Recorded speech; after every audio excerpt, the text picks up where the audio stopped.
Good afternoon. Welcome to the April 20th meeting of the Phoenix City Council. I'll call the meeting to order and ask the clerk to call the roll. Councilwoman Ansari. Here. Councilman DeCiccio. Here. Councilmember Garcia. Here. Councilwoman Guardado. Here. Councilwoman O'Brien. Here. Councilwoman Stark. Here. Councilman Waring. Here.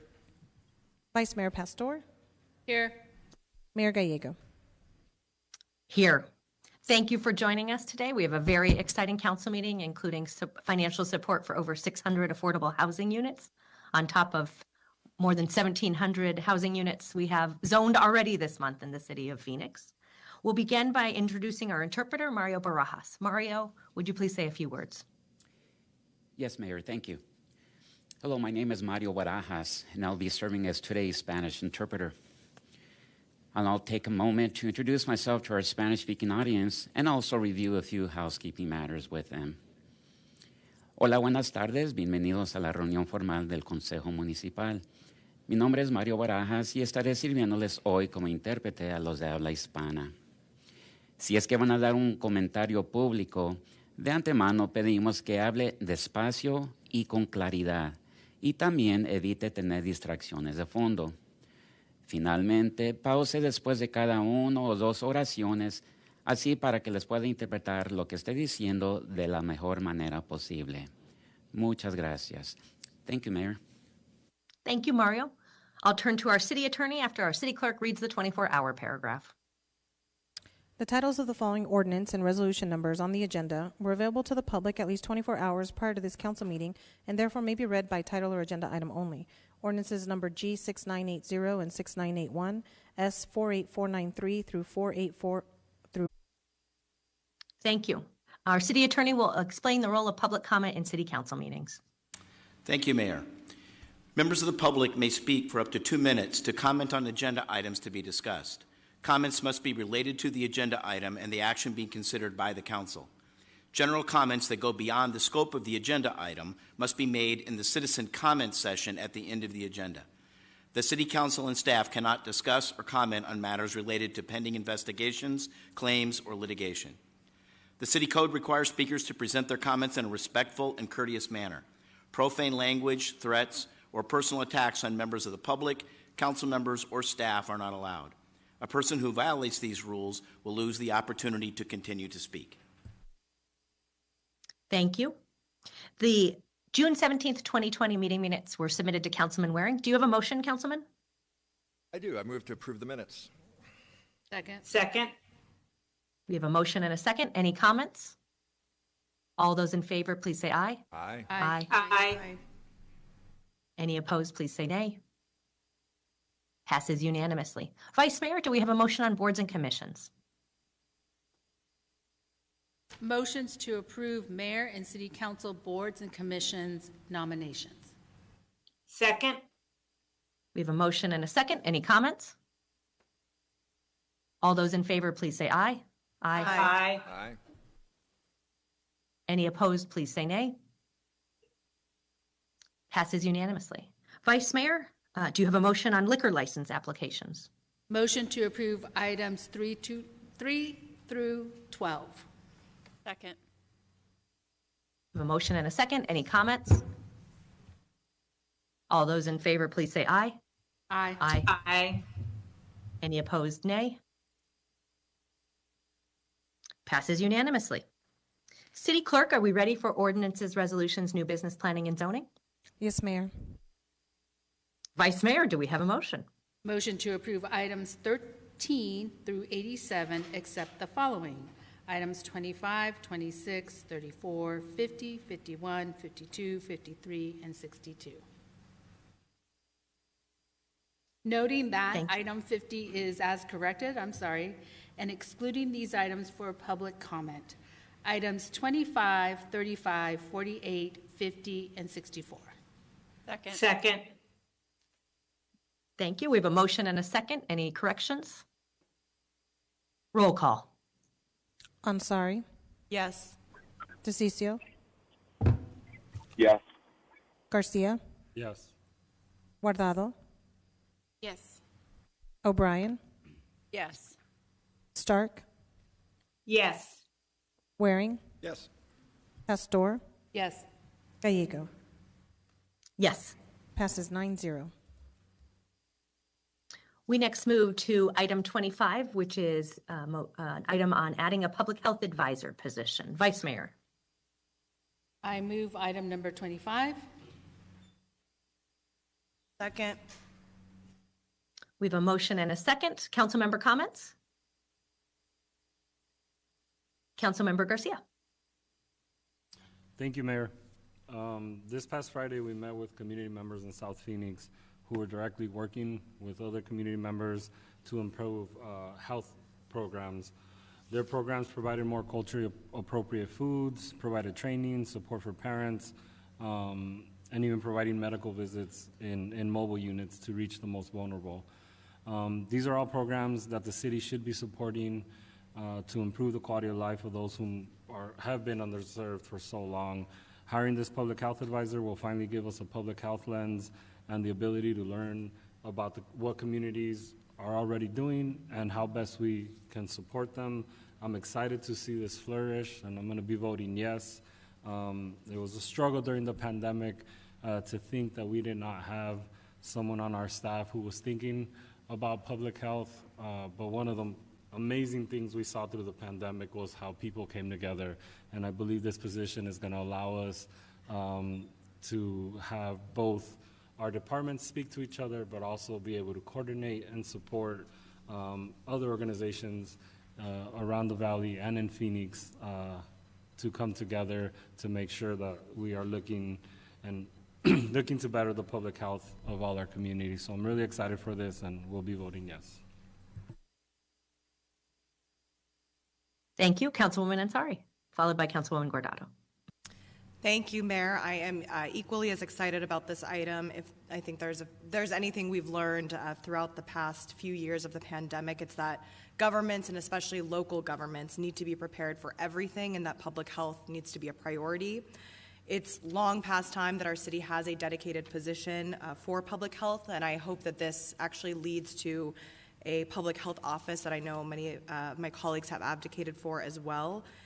But public health is not just about these large-scale pandemics. It's actually intertwined in so many of the other plans that we're working on at the City of Phoenix, whether it's the Climate Action Plan or transit-oriented development plans that we have in many of our city corridors. I can't underscore enough what a medical professional looking over these goals and strategy might be able to do for stronger outcomes. So very excited. I think the potential is immense when it comes to the work we can do on health crises like cancer, asthma, and obesity. So looking forward to working with the person who eventually takes on this important role. Thank you. Thank you. Councilwoman Guardado. Thank you, Mayor. Yes, I'm also excited about this item moving forward. I know it's something that Councilmember Garcia has been pushing really hard during the pandemic, and it was a real struggle. So I'm excited to see this moving forward now and how we can use this position to be innovative and work on a lot of the issues that we still have throughout the city, given some of the food deserts and food slumps that we have, and being able to figure out how do we figure out healthier options for folks out in our city. I'm very hopeful that we'll be able to help a lot of people out with this new position. I know that we're still not out of the woods when it comes to the pandemic, but at least now we won't be making these decisions, and we'll finally have a professional that will help us make a lot of these decisions. Thank you. Thank you, Councilwoman. Mayor? I've spoken a lot about how during the pandemic, even though we were not the public health authority, we were deeply engaged in partnerships around public health.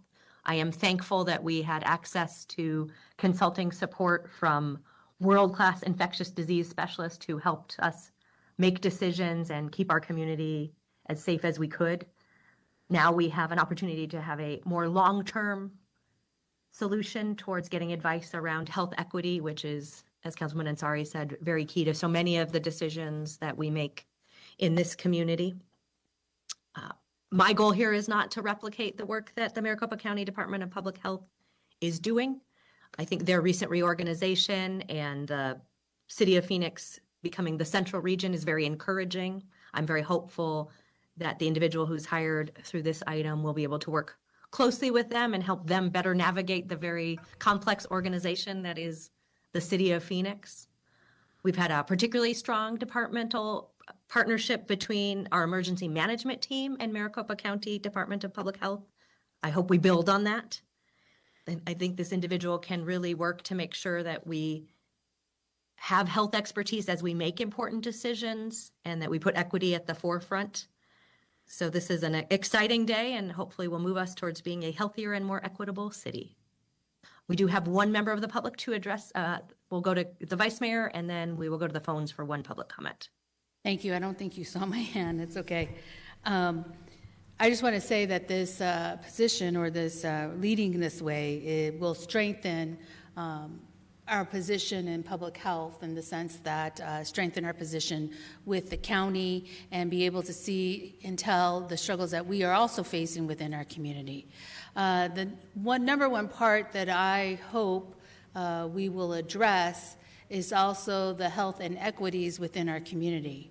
And there are many organizations today that are pushing for health equity around our neighborhoods and being able to build a strong partnership such as the Blue Zones and also such as entities around the affordable housing and be able to provide services in the health area to build the wellness that we need, not only mental wellness, but also physical wellness and also nutrition, so that we can have a long life and longevity within our communities. So I appreciate and thank everybody that supports this. Thank you, Vice Mayor. We will now go for public comment. We have one public comment. Stacy Champion, the floor is yours. Hello, Mayor. Can you hear me okay? Yes. I'm really excited about this position. I think it's long overdue. My only ask, and I would echo a lot of what, especially what Councilman Garcia said, of just making sure that the community groups who are out, boots on the ground, community healthcare workers are really dialed in and part of this new position, and that connection is made. And also just an ask that because there are already so many silos and this has so much overlap with sustainability, with heat, with our unsheltered population, with, you know, the rise in seniors becoming unhoused, that there's just good crossover, and that there's a potentially, you know, whether it's just kind of an advisory council or something with those underserved communities kind of at the forefront from the boots on the ground folks taking part. But I think it's long overdue. I think I agree that if there's one thing that COVID taught us, it is that we need this infrastructure in place. So thank you. That's all. I just really wanted to stress that I hope that it's not just another siloed position at the city. Thank you. Thank you. Roll call. Ansari, Yes. DeCiccio, No. Garcia, Yes. Guardado, Yes. O'Brien, No. Stark, Yes. Waring, No. Pastor, Yes. Gallego. Yes. Passes 6-3. We next move to item 26, Bloomberg Associates Consulting Agreement. Vice Mayor, do we have a motion? I move item 26. Second. Any comments? Roll call. Ansari, Yes. DeCiccio,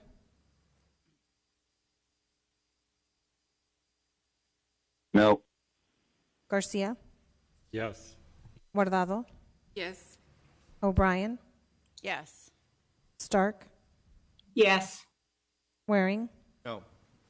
Pastor, Yes. Gallego. Yes. Passes 7-2.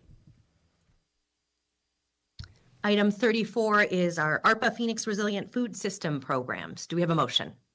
Motion to approve item 34. Second. We have a motion and a second. Any comments? Councilwoman Ansari. Thank you, Mayor. I know we have talked about this program many, many times, but I think it deserves significant recognition. Our resilient food system programs have been some of the most impressive and most successful that our city has seen during the pandemic. So I want to give another shout out to Roseanne, Joe, and everyone at the Office of Environmental Programs who have been working hand in hand with all of our offices to address specific food challenges in our city. Today, for District 7, we are looking to approve $5,000 for Spaces of Opportunity for temporary shade cloths and $10,000 to Project Roots Farm for a solar pergola.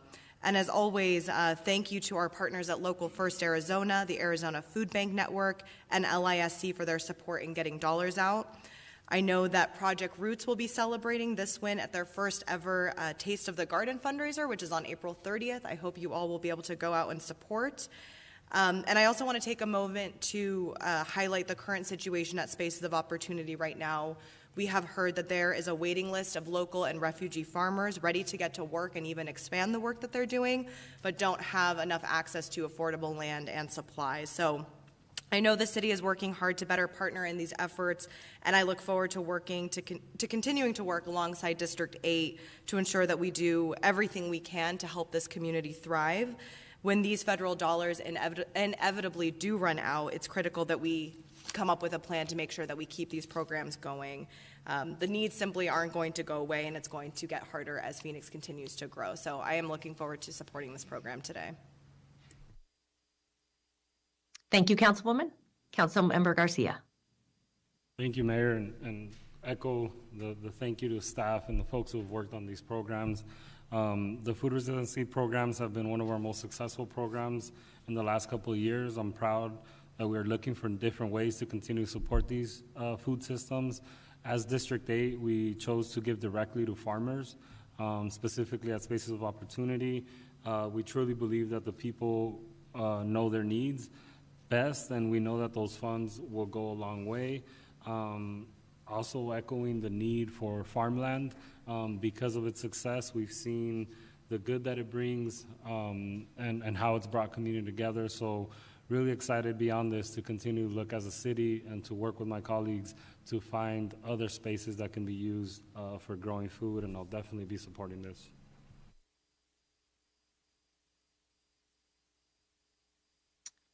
Thank you. I'm excited that we look at the entire supply chain, from the workforce to the growers to pathways to get food to the people who need it. We supported local businesses at a time when they really needed help. We took underutilized kitchens and used them to feed members of our community where there was intense need. Thankful to Feed Phoenix program, Local First, local restaurants, and event venues who partnered with us. It was great to see community organizations working every day and benefiting from these funds. And we've gone beyond immediate food relief to fortifying our local food system so that we are more resilient in the future. So look forward to supporting this. Noting that Councilwoman Pastor will not be participating, roll call. Ansari, Yes.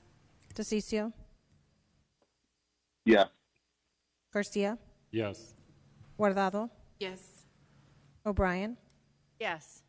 Stark, Yes. Waring, Yes. Gallego. Yes. Passes 8-0. We next go to item 35, which is a contract with the Human Services Campus for COVID-19 essential services, operations, and homelessness support activities. Do we have a motion? I move item 35. Second. We have a motion and a second. Any comments? Councilman Ansari. Thank you. Just quick comments in support of the item. I want to thank Scott and Gina and everyone who has had a role in moving very quickly to make additional support in and around the Human Service Campus a priority. I have sounded the alarm many times on heat relief and the fact that it is already incredibly hot today. It is going to only get worse. So all of our efforts to work on addressing homelessness and supporting our unsheltered population is absolutely critical. Grateful that we will be able to soon have this item and many others have helped open new clean bathrooms, showers, and providing transit to heat relief stations and resources. They will be critical in our efforts to save lives this summer. Thank you. Thank you. We do have 2 comments on this item. We have first Stacy Champion, marked neutral, followed by Amy Schwab and Lender, marked in support. Stacy, the floor is yours.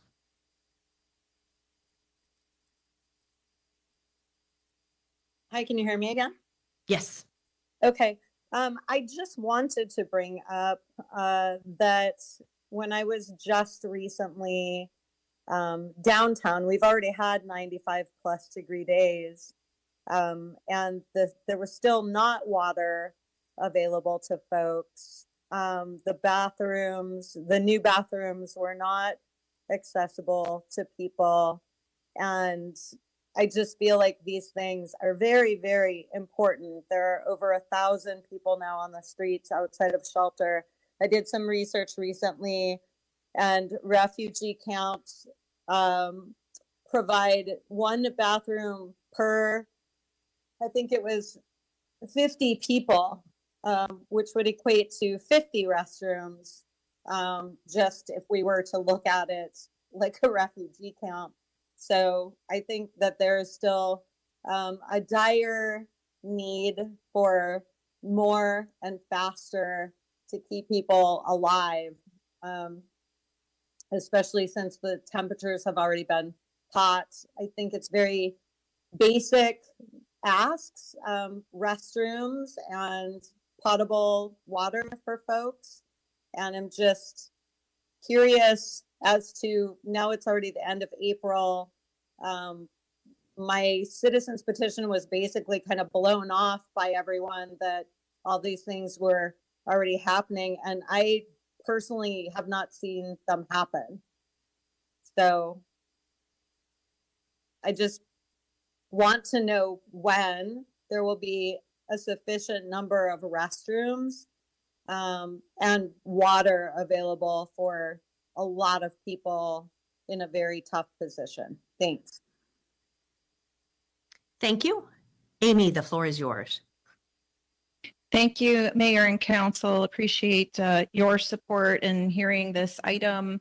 Executive Director, Human Services Campus is the role I'm calling in as, and I also want to thank Gina Montes, Scott Hall, and team for having months-long dialogue about heat relief. In my experience, this is the earliest the conversation has been started, and I hope it's something that we then continue to talk about heat well before it's hot. And yes, as Stacy mentioned, some of these things take time. It takes resources to purchase or rent items. It takes time and resource to connect to things like electricity to make sure that a trailer with toilets has cool air in it when it's already 95 degrees outside. So the Human Services Campus, all of our 16 partners are incredibly full of gratitude for the city to look at this American Rescue Plan money and to put more funding into these basic amenities that will help people to be safer from the heat.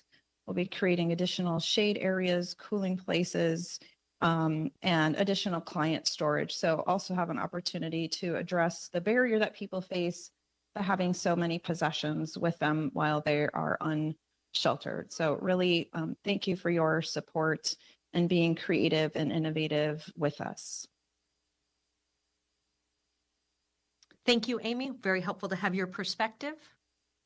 That is our end of our public comment. Roll call. Mayor?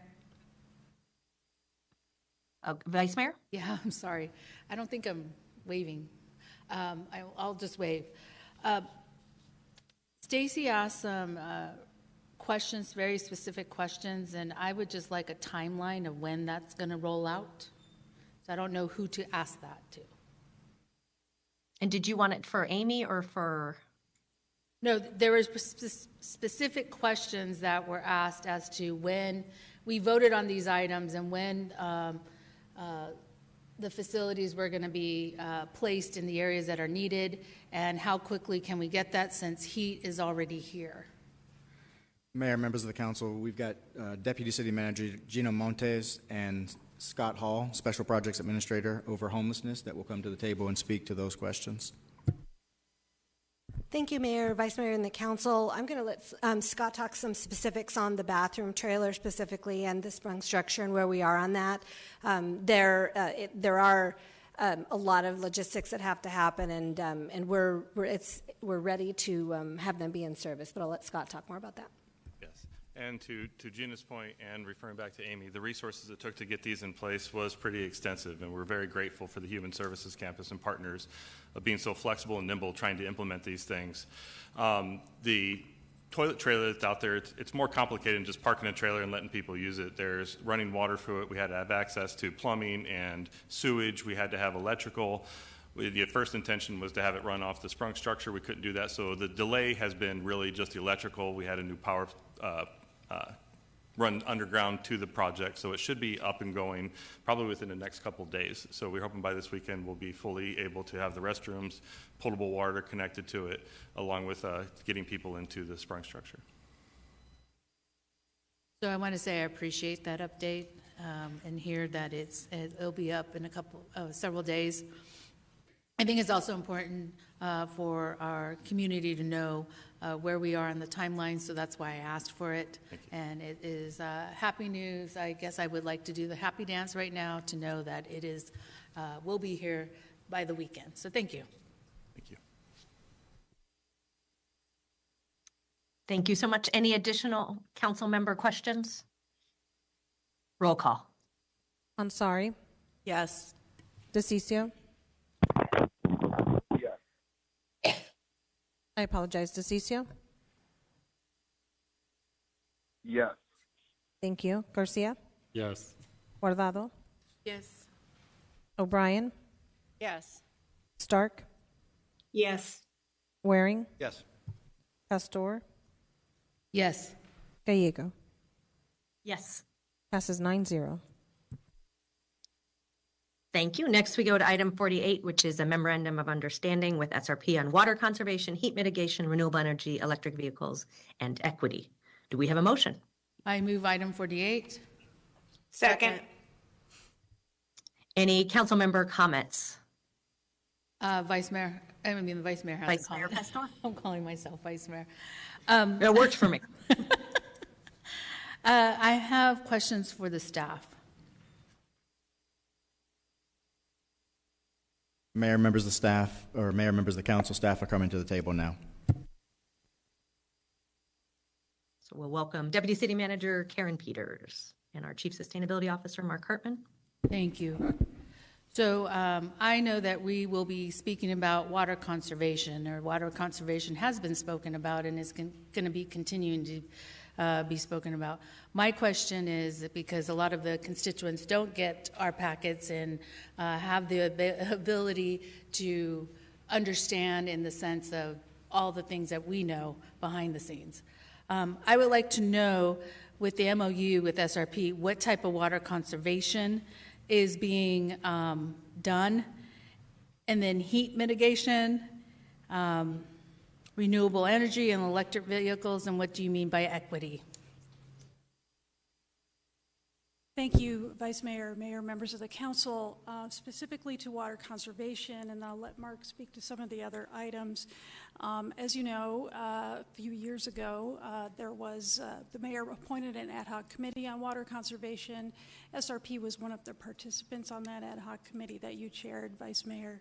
And there were a number of conversations about ways for us to collaborate specifically with SRP, such as working together on distribution of smart irrigation controllers, among others. So this MOU is just a step in the process of working together on that and many other issues. SRP has its own sustainability goals that include water conservation, and so we're looking for opportunities to collaborate and make some synergy on those things. Go ahead, Mark, on the other items. Mayor, Vice Mayor, members of council. Yes, actually our work plan, the MOU states that we develop a work plan and get together, our planning scheduling for next month to come up with items for these, but SRP has very articulated strong interest, particularly around the heat mitigation, their interest in tree planting efforts, very interested regarding equity. You'd certainly asked about that, primarily focused on recognizing the need for heat mitigation members in underserved communities and disadvantaged communities to try to prioritize some of the actions within those communities. Just to go ahead on those. Thank you. Will there be metrics to this MOU to make sure that we are hitting what we want to hit? Because as stated, was a co-chair of the ad hoc committee, the Water Conservation Ad Hoc Committee, and we did put elements in there that had metrics. So I want to be able to go back to this MOU and say we met it. Thank you, Vice Mayor, members of council. As Mark indicated, we will have an annual work plan that we'll collaborate and agree on to accomplish the goals that we jointly established for this MOU. So look forward to bringing those back to you and talking through some of the details about that. Thank you. Thank you. Thank you, Vice Mayor, for your work on water conservation to get us to where we are today in this item. We do have 2 members of the public who wish to address the council. Does any council members want to speak before we go to public comment? Great. We'll begin with Stacy Champion, followed by Linda Brady. Stacy neutral, Linda in support. Hi, Mayor. Can you hear me okay? Yes. This was an interesting one for me, especially reading through the social justice and heat resilience. Collaborate to address social justice and equity issues caused by extreme heat. I don't know if any of you know or don't know this, but because SRP is not regulated by the Arizona Corporation Commission, they continue to turn off people's power. This is a huge social justice and equity issue unless there is an extreme heat warning. I believe last year there were maybe 20 of those days. The Arizona Corporation Commission just finalized, and the disconnect rules were finalized this week and are legally binding now, that prevents the regulated utilities from turning people's power off in extreme heat. So if you want to really get serious about social justice and making sure people don't die in their homes or become ill and have to go to the hospital in their homes, you might want to push SRP to follow suit of the regulated utilities and not turn people's power off. I believe APS chose the date-based range, which is from June 1 to October 15. So when we're talking about public health, a good way to protect people is to not allow their power to be disconnected when it's extremely hot. And secondly, I see carbon, but our final comment on this item will be Linda. Good afternoon, Mayor Gallego, Phoenix City Council and staff. I'm here representing SRP, and thank you for providing an opportunity to comment on the proposed memorandum of understanding between SRP and the City of Phoenix. SRP has an ambitious set of 2035 sustainability goals, and the City of Phoenix also has sustainability goals and a robust climate action plan. We both know these types of aggressive goals cannot be done alone. One company, one city, one state, or nation can't solve our climate and energy challenges. So it makes sense to establish partnerships around common sustainability goals and other areas of mutual interest. SRP and the City of Phoenix have had a partnership for more than 100 years now. This MOU will create a more focused partnership in this particular area so that we can work to support and achieve a shared vision in areas of mutual alignment to create a more sustainable and efficient city of Phoenix for the benefit of residents, businesses, and the broader community. After many discussions about the MOU, both parties determined that we would focus and help each other in the following areas: drought resilience and forest health, EV partnerships, decarbonization, infrastructure, heat resilience, and regional collaboration. The MOU memorializes our partnership, and it will be just the beginning. Next steps include developing work plans to advance our water and energy future collaboration. Thank you for your time and support of this MOU. Thank you. That concludes public comment. Councilwoman Guardado. I don't think I had my hand up. I don't have any comments. Okay, I apologize. Sorry. Any council comments? Councilman DeCiccio. From my end, Salt River Project's been an amazing partner to the City of Phoenix and to our public. I could not even imagine anybody thinking that they would wantingly or willingly let somebody pass away because they couldn't pay a bill. That's just not in my comprehension. No one has any proof of that. So by even saying those kinds of things, I think is problematic on its own, because it gives an implication that that would be a company that would have done that. They've been very responsive. We've called them on several issues, and they have called, and they have immediately responded to that. They responded to the neighborhood issues that we have. I mean, they're just a good company. So from my end of it, unless someone has any proof that they've done something like that, then I don't think we should say those things in a public meeting. I think that's really bothersome. Thank you, Mayor. Thank you. Roll call. Ansari. Yes. DeCiccio. Yes. Garcia. Yes. Guardado. Yes. O'Brien. Yes. Stark. Yes.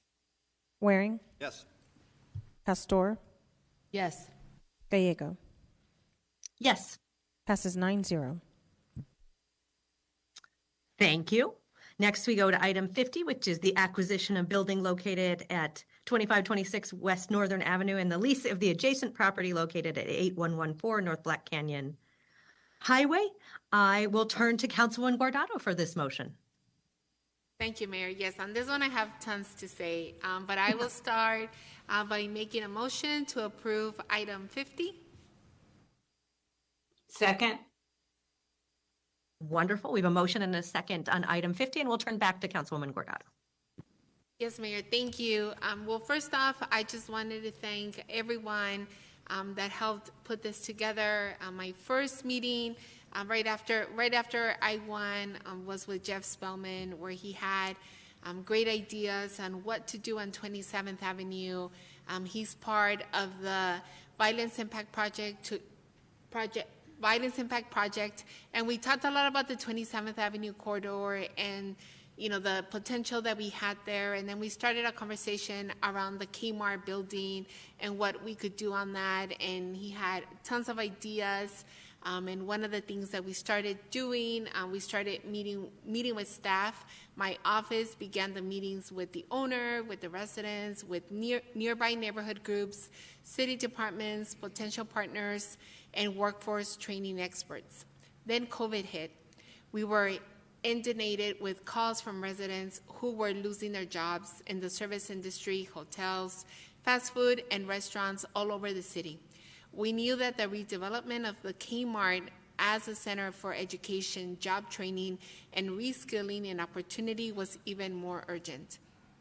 I also want to take a moment to personally thank Chris Mackey for rolling up her sleeves and digging into this project. I know that our original conversation was like, what can we do with this? And I just want to thank her for believing in the project and working on this together with me and my team and all of the neighbors.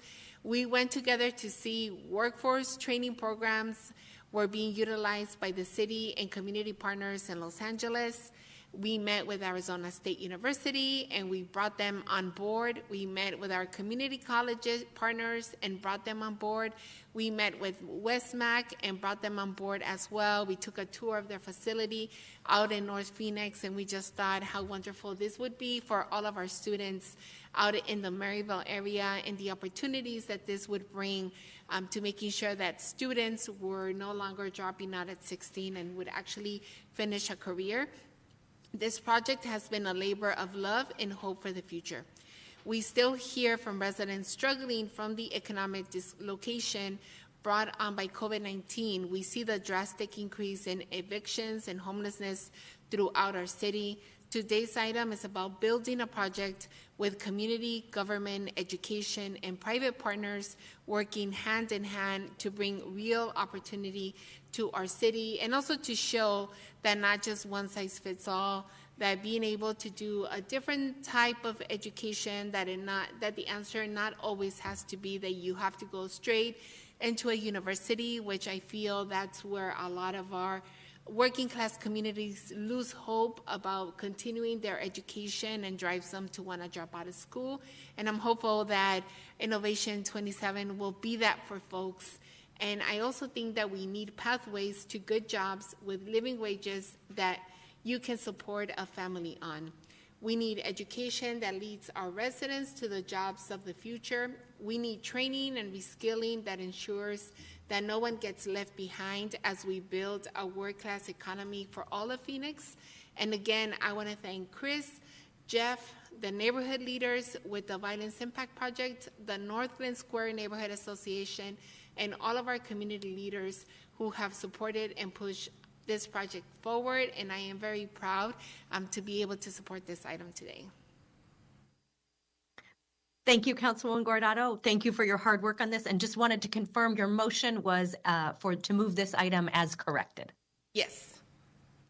And for our second, same as corrected? Yes. Perfect. We got to get we'll get all the details right on this very complicated but impressive deal. Additional council member comments? Councilman Ansari, followed by Councilmember Garcia. Thank you, Mayor. I just wanted to offer congratulations to Councilwoman Guardado and her team. I think this facility will be completely transformational to not just the area that she represents, but also an example for our entire city for future workforce innovation centers. Looking forward to 5, 10, 15 years down the road, hearing the success stories that will inevitably come from individuals and families who are going to benefit from the programs it will offer. So really amazing leadership. Thank you, Councilwoman Guardado. Thank you, Councilman Ansari. Councilmember Garcia. Thank you, Mayor. Just wanted similar comments. Thank Councilwoman Guardado. I think when her and the community members came up with ideas, some folks may have thought that it was too out of the box or it probably wasn't possible. They kept at it, they worked on it, and thank you, Chris, for sometimes also going along with some of our ideas that may seem a little odd, but I think this, like Councilwoman Ansari said, is going to be something that's going to help the entire community as industries come in, like TSMC and others. These type of locations could be those training centers or the places that are going to be able to staff those businesses that are coming. So it's going to help all the way around, obviously help the community, help with training, help with good jobs. So really excited to support this, and again, congratulating District 5 and Councilwoman Guardado. Thank you. The Councilwoman's first weekend as the Councilwoman, we did a tour of her district. I remember parking in this Kmart and talking about what was possible. So it's very exciting that it's moving today. And Jeff spoke very passionately about the project, as did some other community leaders. I want to congratulate Chris Mackey for her hard work on this. This has gone through many different models, and she's really worked so hard to find a way to make it happen in the details alongside Council District 5. So got to be very nice to Chris Mackey. It's very impressive and a real win for our city. We do have some excited partners on this project here to speak, so we will go to public comment. We will begin with Ari Baron-Huber, followed by April Hernandez. Can you guys hear me? Yes. All right. Howdy, folks. My name is Ari Barong Huber, and I am a bartender in Phoenix. It's been really just such a crazy work environment these days, and I lose good coworkers just about every day to opportunities outside of the food service industry. The stress that the pandemic has brought has been unbearable for some. And while I know the industry is in such a dire need of skilled cooks, we still can't seem to hire enough or keep them to the competitiveness of the market. I end up only serving drinks because we have to close the kitchen. And this is not what customers or business owners want to do. A skilled, reliable workforce is what we all need. And so I am so excited to hear about the possibility for workforce training through this purchase of the Kmart building. It is just the right thing that we need to invest in our city's workforce through the opportunities this project can bring. More jobs and more opportunities for training is what we need to bring the industry back in a way that's good for everyone. So thank you so much for your time. Thank you. April is next, followed by Vivian Lavely.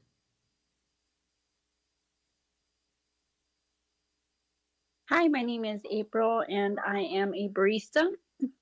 Thank you to my neighbors and community leaders in this area who did so much research to identify this need.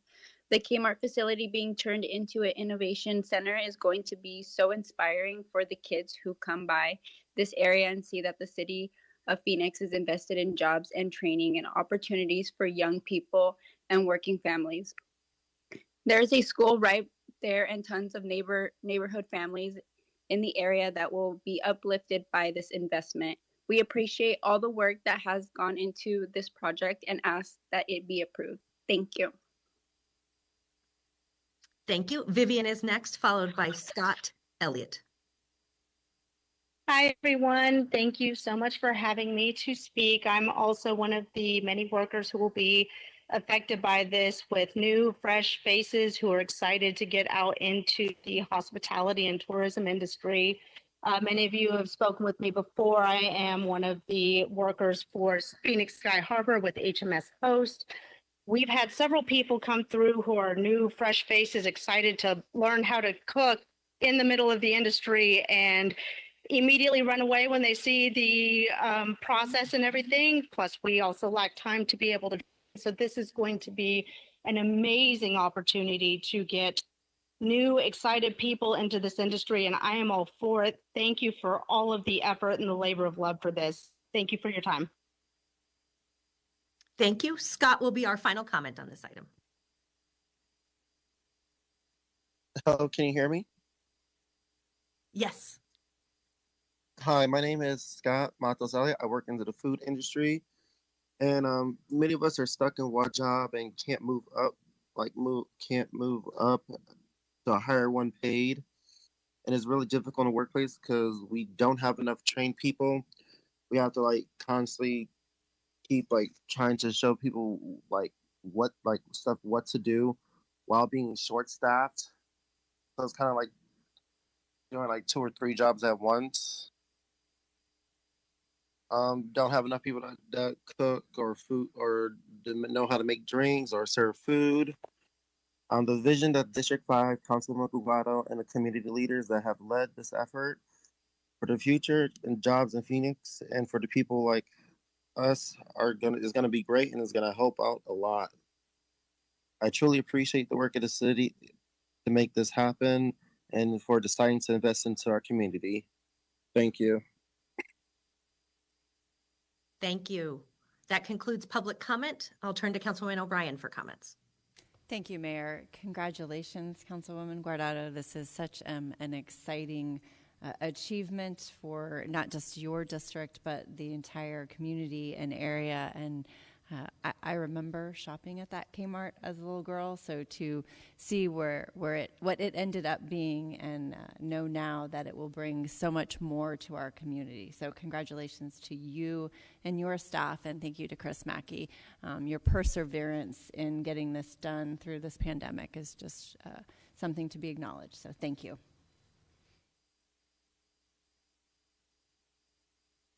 Thank you. Roll call.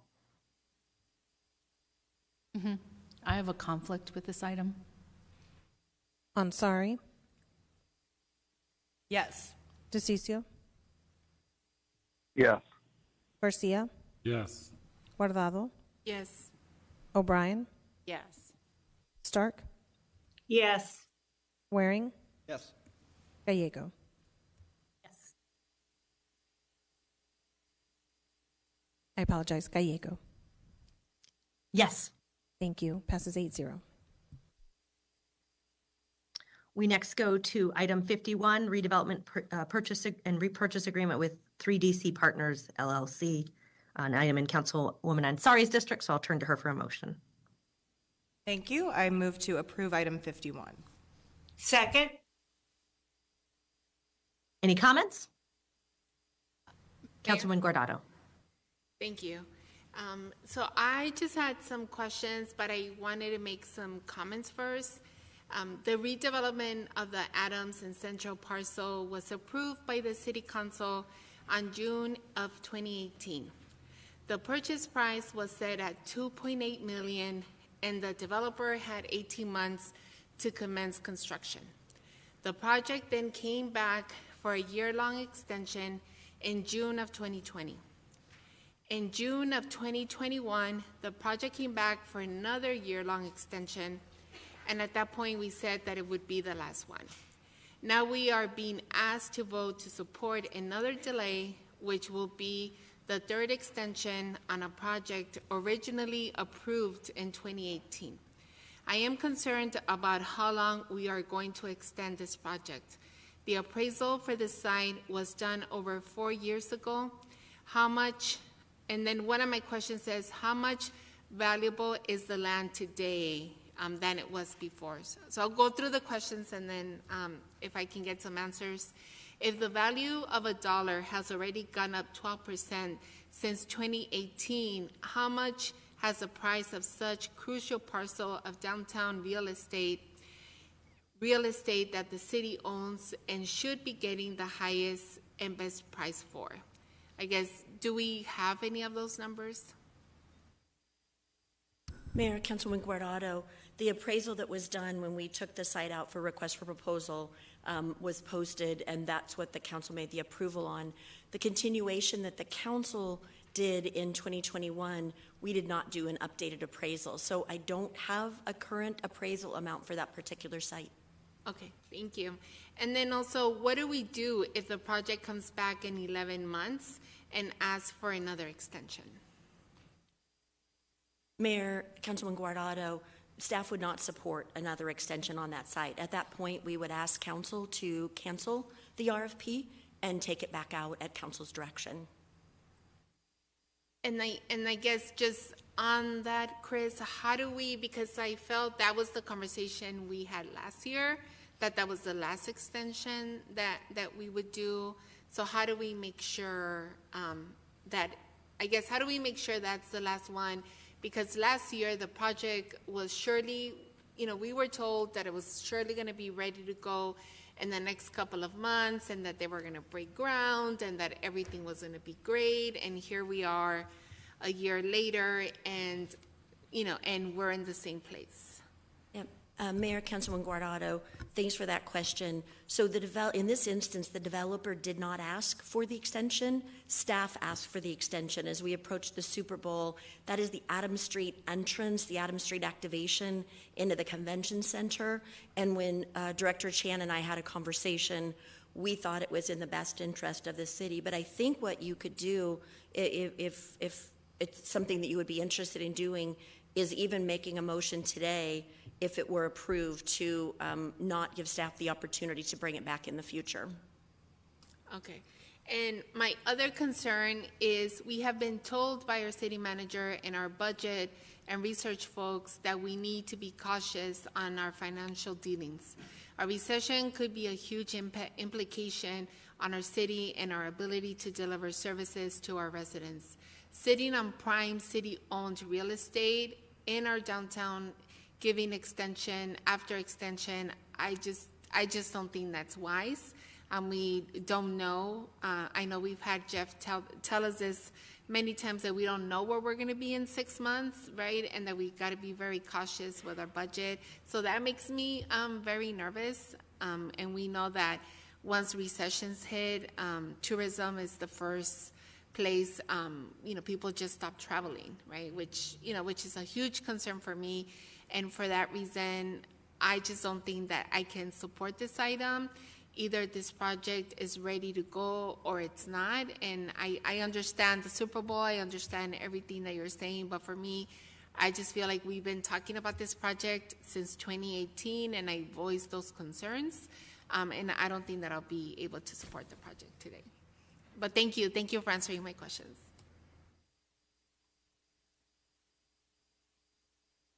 Thank you, Councilwoman Guardado. Any additional, Vice Mayor? Thank you.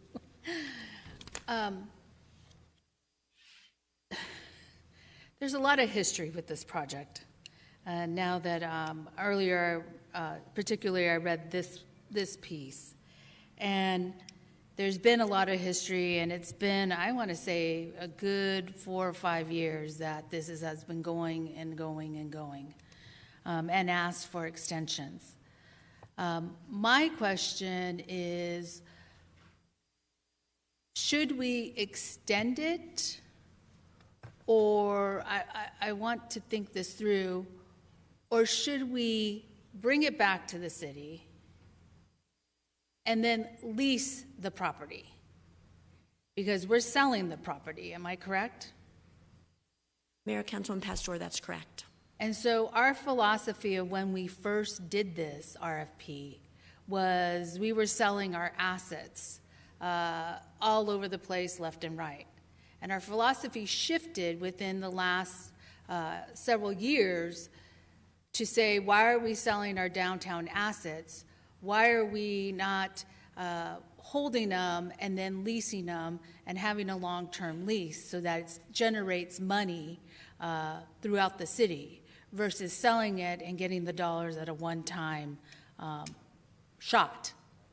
So I'm asking staff why we're not thinking that way. Mayor, Vice Mayor, in this particular instance, when we took this out for a request for proposal, we took it out as a purchase option only. So what was posted, what people responded to was a purchase option only. To alter those options that were in the proposal that the city issued, to my knowledge, and Chris may correct me if I'm wrong, he's nodding his head, we would have to cancel this RFP and take it out again, saying that we wanted to take this land out for lease instead of for sale. And I think that's a big discussion that we should have on the council, have that type of discussion. And at that point, then determine we'll keep it the way it is, or we would like to bring it back and rewrite the RFP because it is purchase option only. I think that's a dialogue that the dais needs to have. I understand wanting, because right now staff is all crazy about Super Bowl and we need to do all this stuff for Super Bowl, but this is a very important piece in the sense of our asset.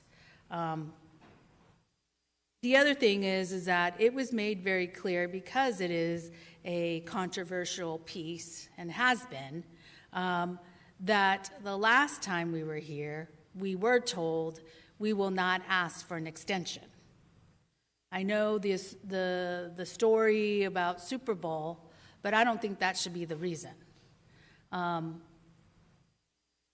We were told that they were going to be able to get it up and move it and going, and it hasn't happened.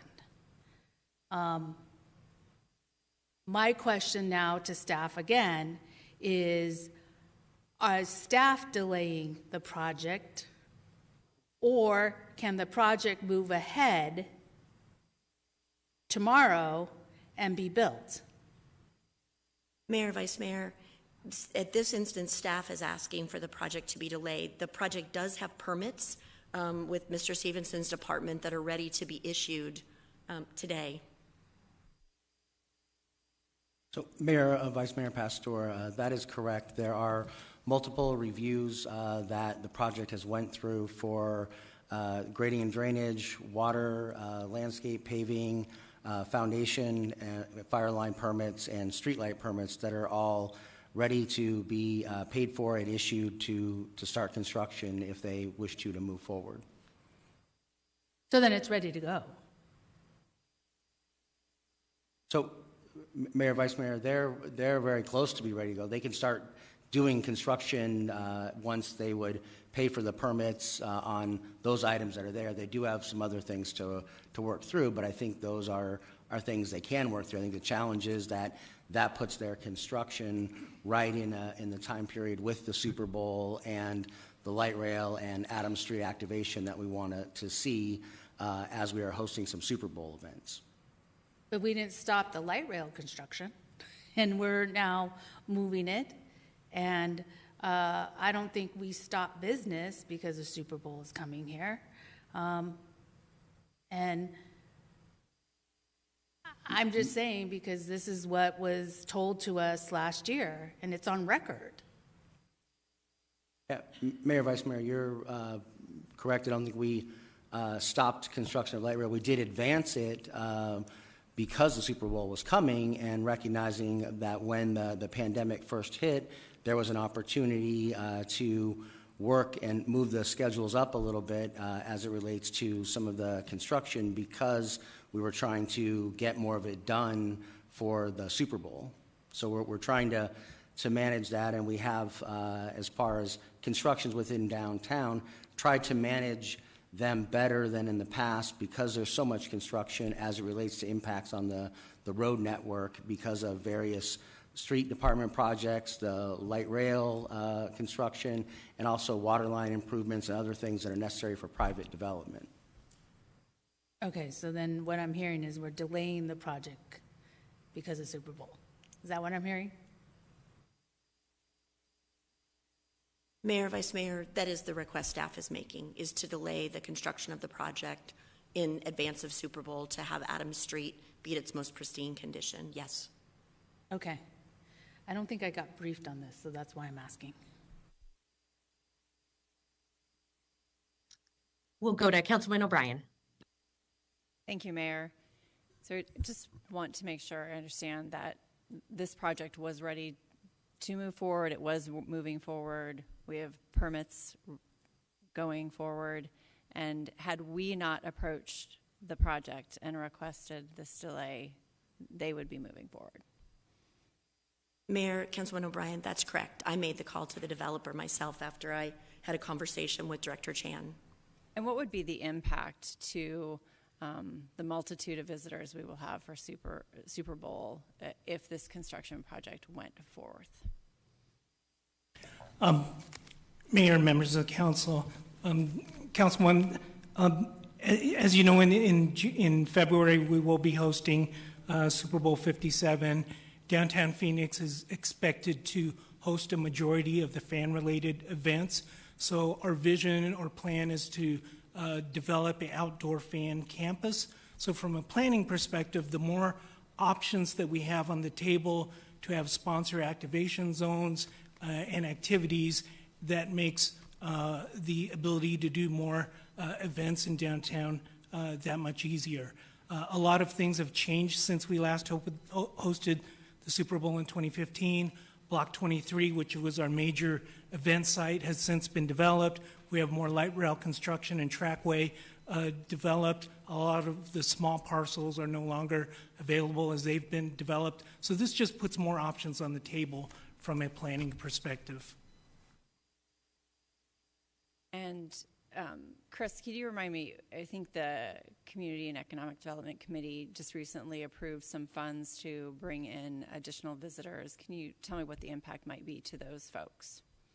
Mayor, Councilman O'Brien, yes, the Economic Development and Equity Subcommittee has heard the item that will move to a formal council meeting in May to allow staff to host a familiarization tour in downtown Phoenix, in all of Phoenix, all 8 council districts during the events that will happen at the end of January and February of 2023.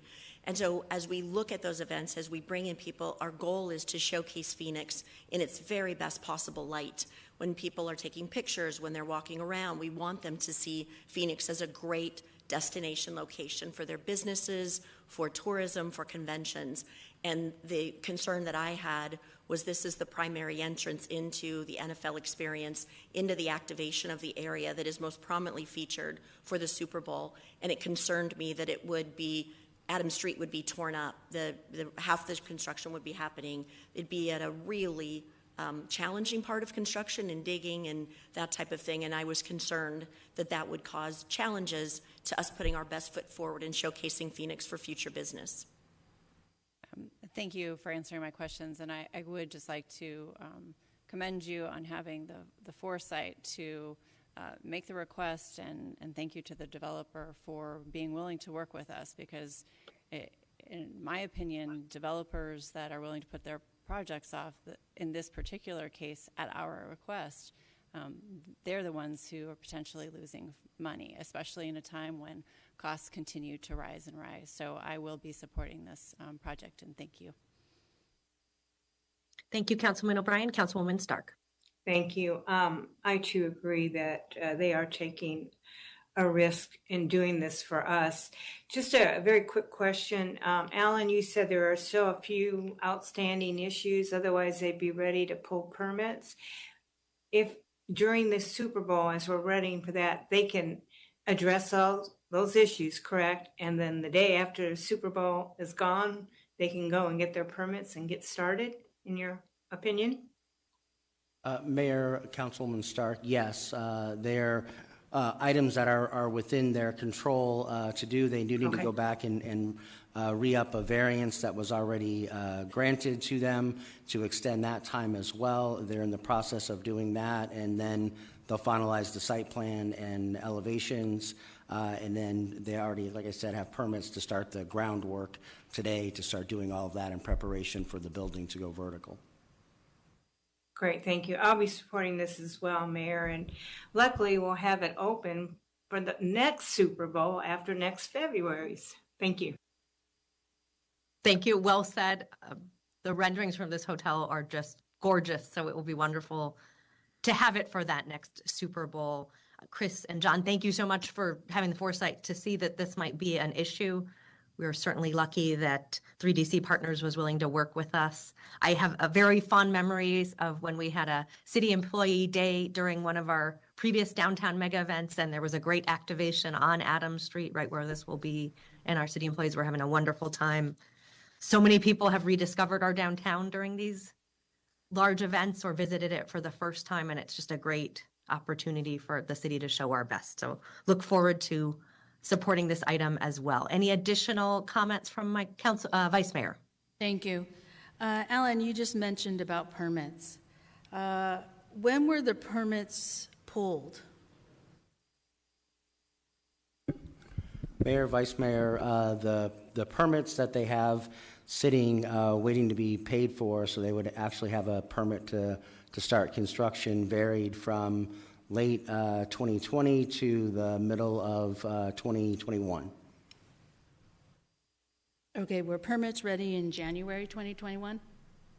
Well, the last one was in May of 2021.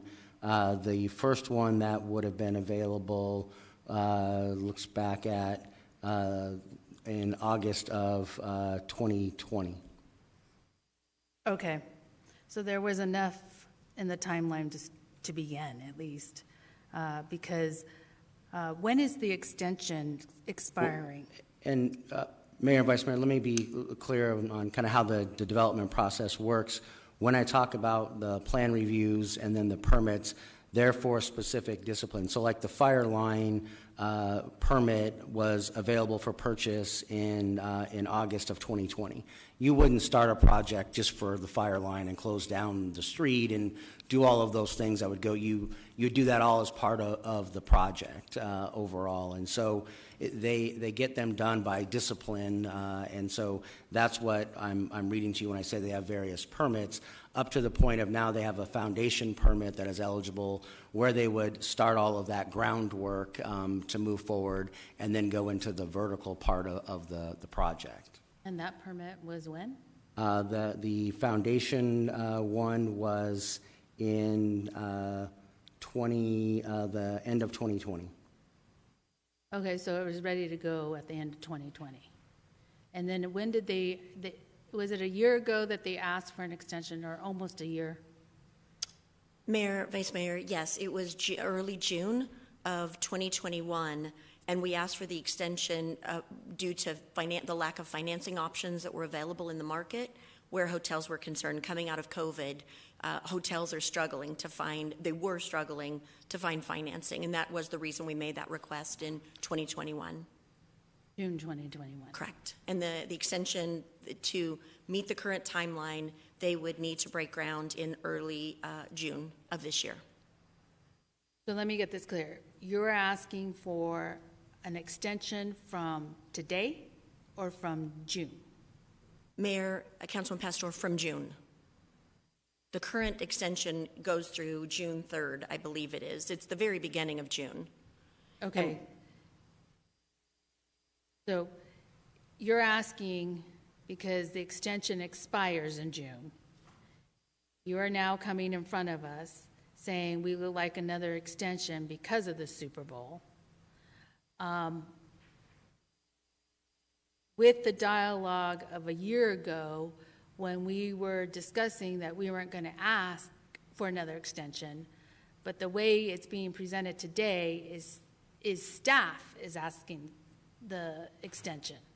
So I guess what I'm saying in a perception-wise,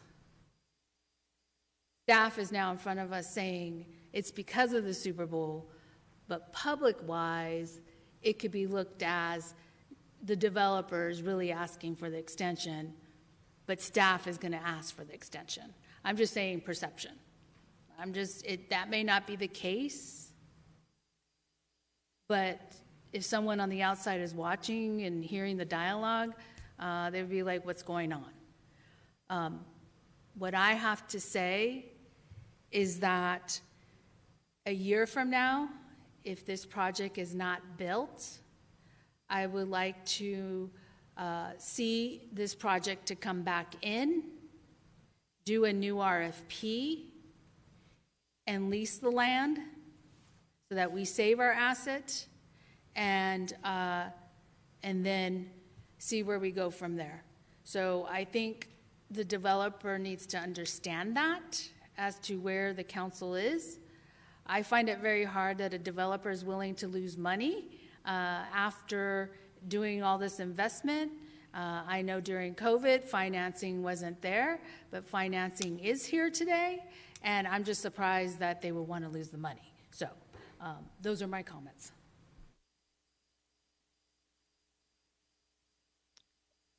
I think I saw an additional hand? Councilwoman Guardado. Thank you, Mayor. Yes, I guess my question is, what has really changed? Just because all of these permits were asked for early 2021, and then they came in for another permit in May, and then in June they asked for an extension. And I guess that's my question, like, how do we know that they are really ready? If tomorrow they could start construction, what gives us the certainty that they would actually do it? Mayor, Councilman Guardado, and as we kind of go back and look as to how we got here today, so I will be absolutely frank with you. It wasn't something I was thinking of. Just very recently, I was brought into Super Bowl meetings with Director Chan, with all of you, with Super Bowl planners. I hadn't even thought about the Super Bowl that was here when I'd been here about a hot minute in 2015 when the Super Bowl came before. And it was something that occurred to me just very recently. So it wasn't something that I had thought of for a long period of time. We'd been having meetings about strategizing on marketing materials and running videos and advertising. And one night I woke up and thought, oh my heck, these things are happening. And so to answer your question, the same guarantee that we had before, I think to Vice Mayor's point, I think to the developer, the fact would be that the council has no intention of coming back and another extension and would go out. So we would have to ask that they would move forward. And as we do with every RFP we do, as we do with every development entity we do, we have the plans that are moving forward. They're making investments and financial investments during this period of time. They'll be wrapping up their final permits and spending hundreds of thousands of dollars with the city to be able to have those permits ready to issue as soon as the Super Bowl is over. If we start to move forward in the coming weeks and months and they're not making additional submittals, they're not getting things ready, our permits are only I'm in Alan's territory here, so he'll correct me if I'm wrong. Once the permits are issued, they're only valid for 180 days. And so getting those permits ready so that they're ready to go and ready to pull, they couldn't start getting them ready to be issued till towards the end of this year to not face them becoming stale, I think is the word that planning uses. Alan, am I wrong?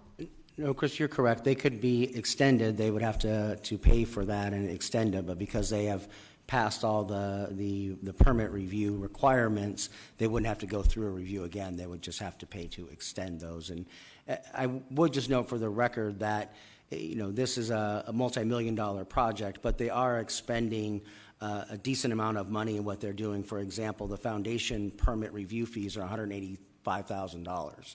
So they're not really paying any money. That's just what they're paying the city for the review. That's not the outside folks, and that's not all the other permits I listed. That's just one of them. So they are expending some money based upon what we have entered into agreement with them to try and move the project forward.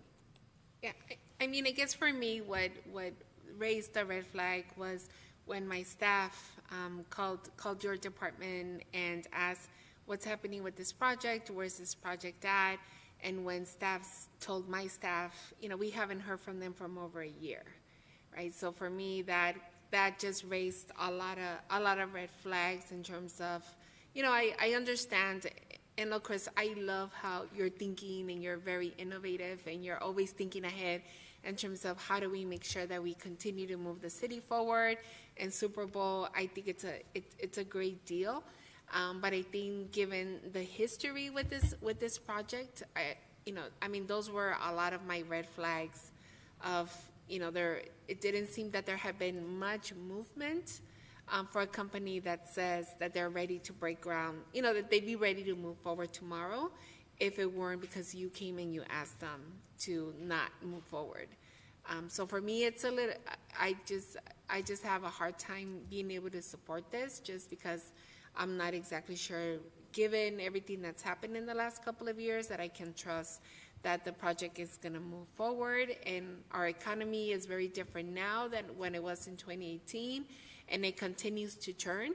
I think thanks to all of the hard work that all of you guys have been doing, we're in a good place, but we don't know how long we're going to be there, and it does make me very nervous. But, I appreciate you guys answering all the questions, but yes, for me, that just raises a lot of red flags. Thank you.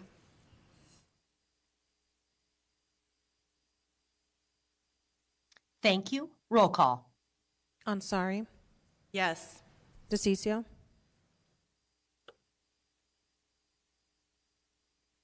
DeCiccio.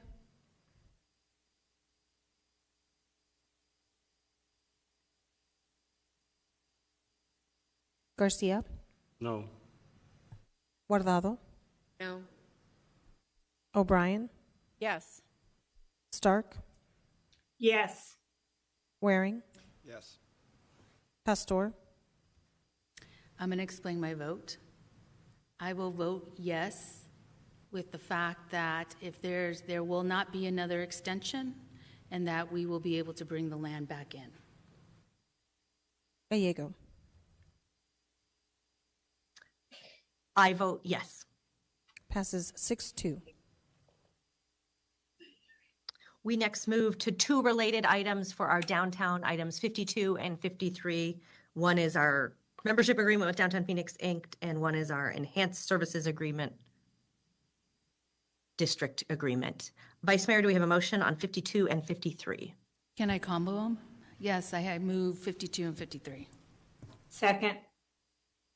Thank you. We have a motion and a second. Both items were pulled from the consent agenda by Councilman DeCiccio.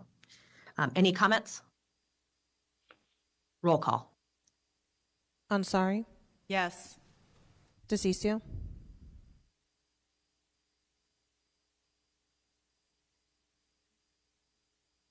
Garcia. Yes. Guardado. Yes. O'Brien. Yes. Stark. Yes. No. Pastor. Yes. Gallego. Yes. Passes 7-1. Huge thank you to our downtown partners and helping us build a great downtown, with even more restaurants than before 2020. We next move to item 62, which is the Phoenix Bus Rapid Transit Program Planning Support Services Contract Amendment. And I'll turn to Councilwoman Ansari. Thank you, Mayor. Just had a couple comments and then a couple of questions for staff. So as we all know, transportation is the largest contributor to greenhouse gas emissions in Phoenix, and the best way that we can combat that is to encourage public transit use. But obviously, most Phoenicians, most people won't utilize that unless it's easy and convenient. Today, we started the morning at 6:30 a.m. to help lead the Bike to Work Day with District 8. And we know that while biking or walking are the most sustainable options, they're not obviously possible for all people, and BRT helps address these barriers. So having the ability to skip the traffic line by taking the bus will undoubtedly encourage transit use. So I just want to ask a few questions of our transit team about timeline. So firstly, wondering if there is currently an estimated year when we expect to see this BRT line up and running. Good afternoon, Mayor, Councilwoman Ansari.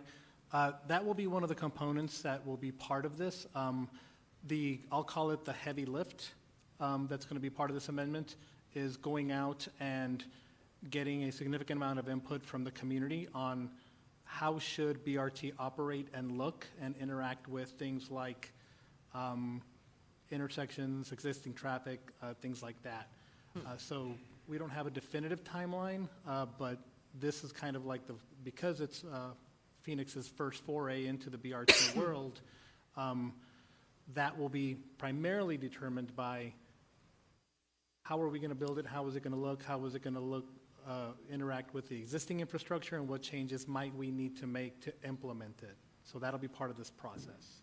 Got it. And how do you see us leveraging potentially the infrastructure bill or other funding from the federal government towards this BRT work?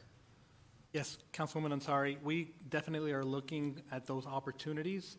T2050 is one of the, or rather BRT is one of the components of T2050. So we told the voters when we went to them in 2015 that this was going to be one of the modes that we were going to roll out. And again, it's new to Phoenix. One of the things that we would do under the bipartisan infrastructure law is look for support wherever we can. So far, we haven't seen anything that's specific to BRT, but I will tell you that we regularly get support from the federal government for purchasing and maintaining our vehicles, as well as our operating garages and preventive maintenance funds, which is basically to keep the system up and running. And once we have BRT as one component of our operating system, it will be partially funded by the federal government. Got it. Okay. And then my final question is, I'm wondering if we already have plans in place for other potential BRT corridors at this time? Madam Chair, I'll be happy to have our BRT administrator, Sarah Kotecki, give a little bit of background on that. Thank you, Jesus.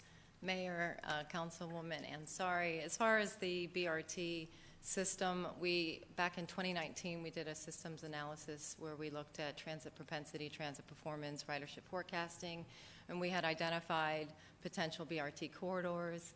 And through the analysis, we had landed on 35th Avenue as the north-south, and then we had 2 east-west BRT corridors, Thomas and Camelback Road, that stretched essentially the width of the city, the length of the city.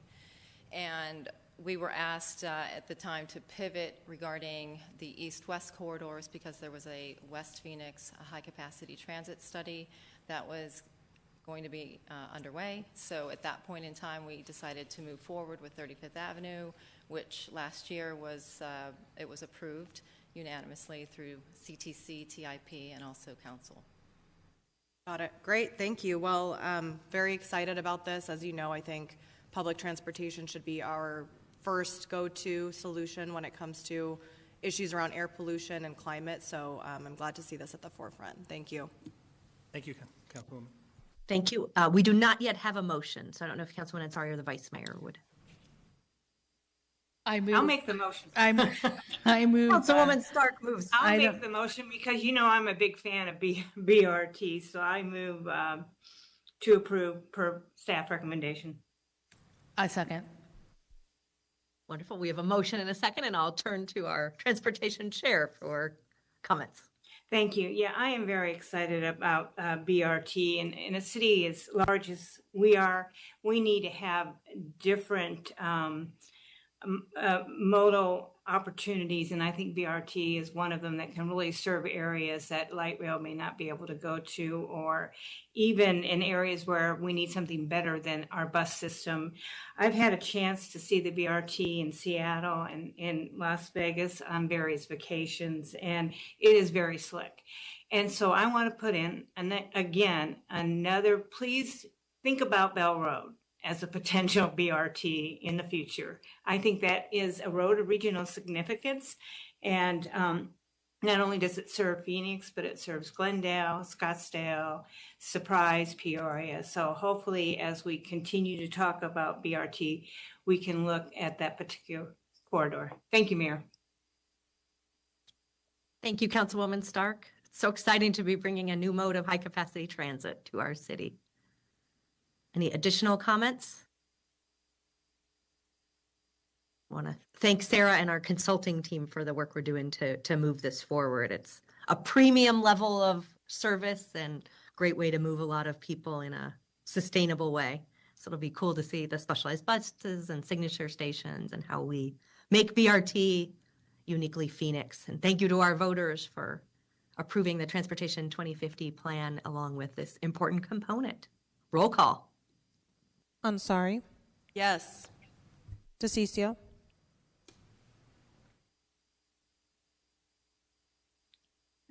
Garcia, Yes. Guardado, Yes. O'Brien, Yes. Stark, Yes. Waring, Yes. Pastor, Yes. Gallego. Yes. Woo! Passes 8-0. Next, we move to item 64, Transit Furniture Manufacturing Installation and Bus Stop Enhancements Contract. Do we have a motion? Move item 64. Second. Any council member comments? We do have two members of the public to address the council. We'll begin with Stacy Champion, followed by David Schwartz.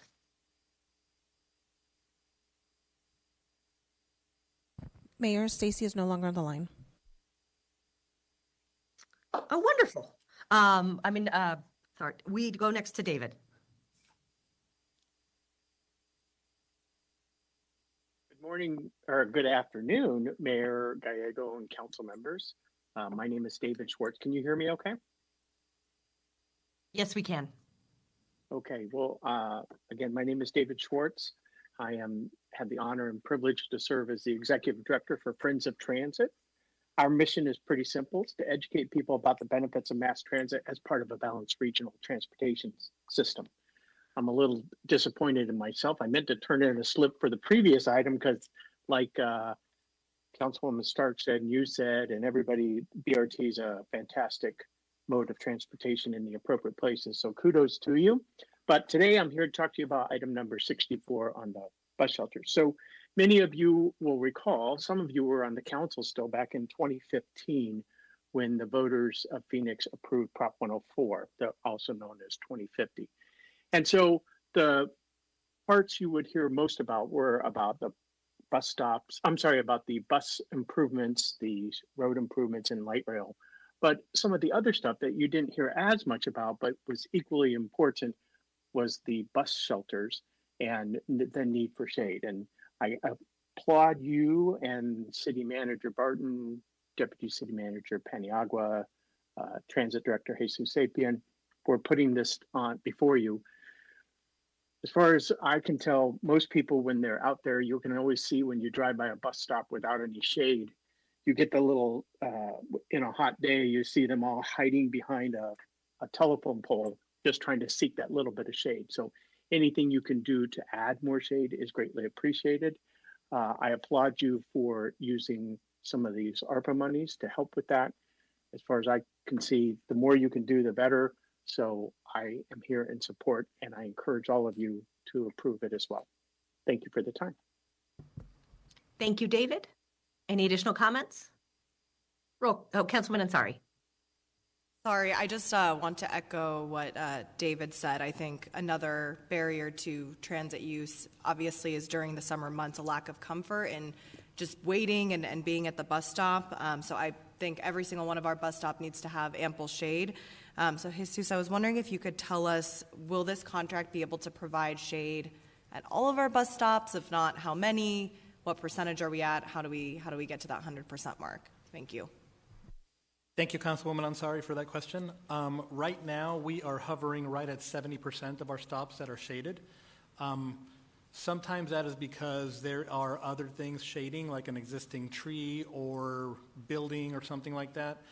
Other times, there are some hindrances, like no available right-of-way, or we can't build it according to ADA specifications. And those are just in areas where things are already built there, or the sidewalk's narrow, or it's too close to a corner or something like that. One of the things that we're aiming to do under this particular contract is several years ago, Deputy Director Joe Bauer on our team worked with the ASU School of Industrial Design to come up with a few new options that are a little more portable and smaller, I'll call them, for those tight fits. So we're going to roll those out under this contract. I don't think we'll get quite to 100% under this contract. Our goal is usually 80 a year, but you may recall last year Council allocated $500,000 for this particular effort. We're going to look to do an extra 20 a year. So our goal is 100 a year, but I will tell you right now, supply chain issues are hindering that a little bit, but we hope that with this contract, some of that loosens up and we're able to accelerate some of those efforts. But right now we're looking to do about 80 to 100 a year. So specifically, though, 80 or 100 a year, but how, from the 70%, what are we going to get to with this contract? I would have to do that math. I'm sorry, I haven't done that math. All right, if I could just follow up with you on that. Sure. Thank you.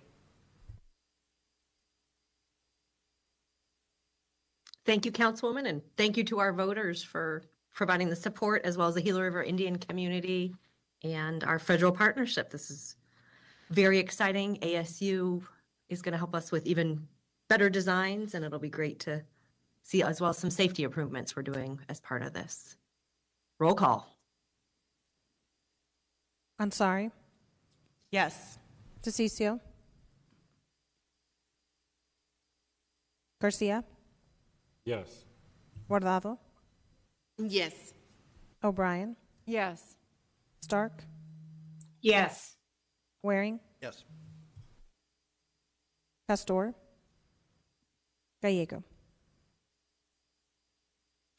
Yes. Woohoo. Passes 8-0. That concludes the agendized portion of our meeting. We now move to the final portion, which is resident comments. I will turn to our city attorney to address this portion. Thank you, Mayor. During resident comment or citizen comment, members of the public may address the City Council for up to 3 minutes on issues of interest or concern to them. The citizen comment session is limited to 30 minutes. The Arizona Open Meeting Law permits the City Council to listen to the comments, but prohibits council members from discussing or acting on the matters presented. Thank you so much. We'll begin with Mark Rodriguez, and then I'll have our team call the speakers. Mark, the floor is yours. Hello, Mayor Kate Gallego, members of the Phoenix City Council, and Vice Mayor Pastor. How y'all doing today? It's good to hear from all of you. It's because I learned everything from the chambers and all that, and that you guys listening to all the conversation and all that stuff. And I'm just having like the city of Phoenix and Levine and all that stuff, and you partner with everything. And Mayor Kate Gallego, and you rock. I seen you on Saturday. It's because you were planting the trees and all that at the South Mountain Park. I mean, not South Mountain Park, Cesar Chavez Park. And my mistake. It's because I'm just happy that I see you, and I wish I could see you all guys again. It's because I like talking to you guys. I like talking to you every day. I like talking to you all the time in this council meeting. It's because I registered. I always like to say all that stuff. And Mayor Gallego, Vice Mayor Pastor, you guys rock. And Vice Mayor Pastor, if you're hearing this, domo arigato. it's Japanese because you need to learn how to do Japanese. And Yasmin, I miss you so much. It's because I miss seeing Carlos Garcia, even though I saw Betty on a few Saturdays ago, and Sal DeCiccio, even though you're not my type, Sal DeCiccio, still not a fan of you, dude. But hey, you know what it is. And also, Mayor, I'm just a fan of you, Mayor Kate Gallego. I call you Mayor KG a lot. It's because I'm first. I'm surprised I'm first, even though I'm autistic. And also, every single day that I always like talking at the city council meetings. And the mayor, thank you for that certificate from that last week. I love to ask you guys questions, and I know you guys busy and all that stuff, but hey, you know what it is. I'm just hanging around and all that stuff, and I'm just saying you guys rock. You guys are awesome. The Phoenix City Council is the best council in the city. It's because I'm just happy you guys that I'm just liking you guys and all that stuff. And Vice Mayor Pastor, I like you too. And Yasmin Astari, I like you too. And Jim Waring, I see you. Betty Wangado, I see you. Ann O'Brien, I see you. And Carlos Garcia, I see you. And also, you guys rock. You guys are awesome. You guys, what you do, what this community do, that all that stuff. And Mayor Gallego, you rock too. And then also that I'm so happy that I'm trying to talk to you guys and all that stuff. And this is all for me. And that's all for time we have. Have a great day. Excelsior. Thank you. Thank you. Our next speaker will be Laura Hudson, followed by Helen Mendizbal. Laura, are you on the line? Yes, I am. Please proceed. I'm here today with Mass Liberation Arizona, which centers Black and directly impacted experience and leadership to address Phoenix City Council members, Mayor Kate, and all other city staff who've silenced and ignored this community's demand for accountability and transparency around the 2020 protest cases. After years of increasingly alarming evidence and new developments this week, it is clear that each of you absolutely condone the conspiracy to cover up the egregious misconduct of the nation's most deadly police force, Phoenix Police. Since this council has failed to put this important matter on the agenda and dismissed our citizens' petitions, we'll spend our allotted time for public comment to force you to pay attention. Please note, our coward of a mayor, Kate Gallego, intentionally reduced the time for public comment because our repeated calls for accountability. To ensure we all understand the gravity of the situation and to demonstrate these words have been precisely chosen, let me first share the Black's Law's definition of a cover-up: to hide a thing that is unlawful or to evade and impede investigations. Cornell law defines conspiracy as an agreement between two or more people to commit an illegal act, along with an intent to achieve the agreement's goal. To be certain, City Council, Mayor Gallego, and city staff, we are here today to address your involvement in a conspiracy and a cover-up. The new recordings are wildly incriminating and prove without a doubt that Chief Cherry lied through her teeth about her knowledge of PPD and MCAO's plan to charge protesters with gang charges. And she is clearly not the only liar. Kurtenbach and Ed were in on it too. I wonder who else. Ignoring this issue will not resolve it. You can either speak up now or go down with the ship. Don't forget, we told this council last year that Ed Zerker and Milton Dehoney were involved. We told you we would take their jobs, and now they are gone. Today is about Jerry Williams and Jeff Barton, and certainly you too, Mayor Kate, as you sit smiling and hiding behind fiscal success and award nominations with your smug remarks about never defunding police.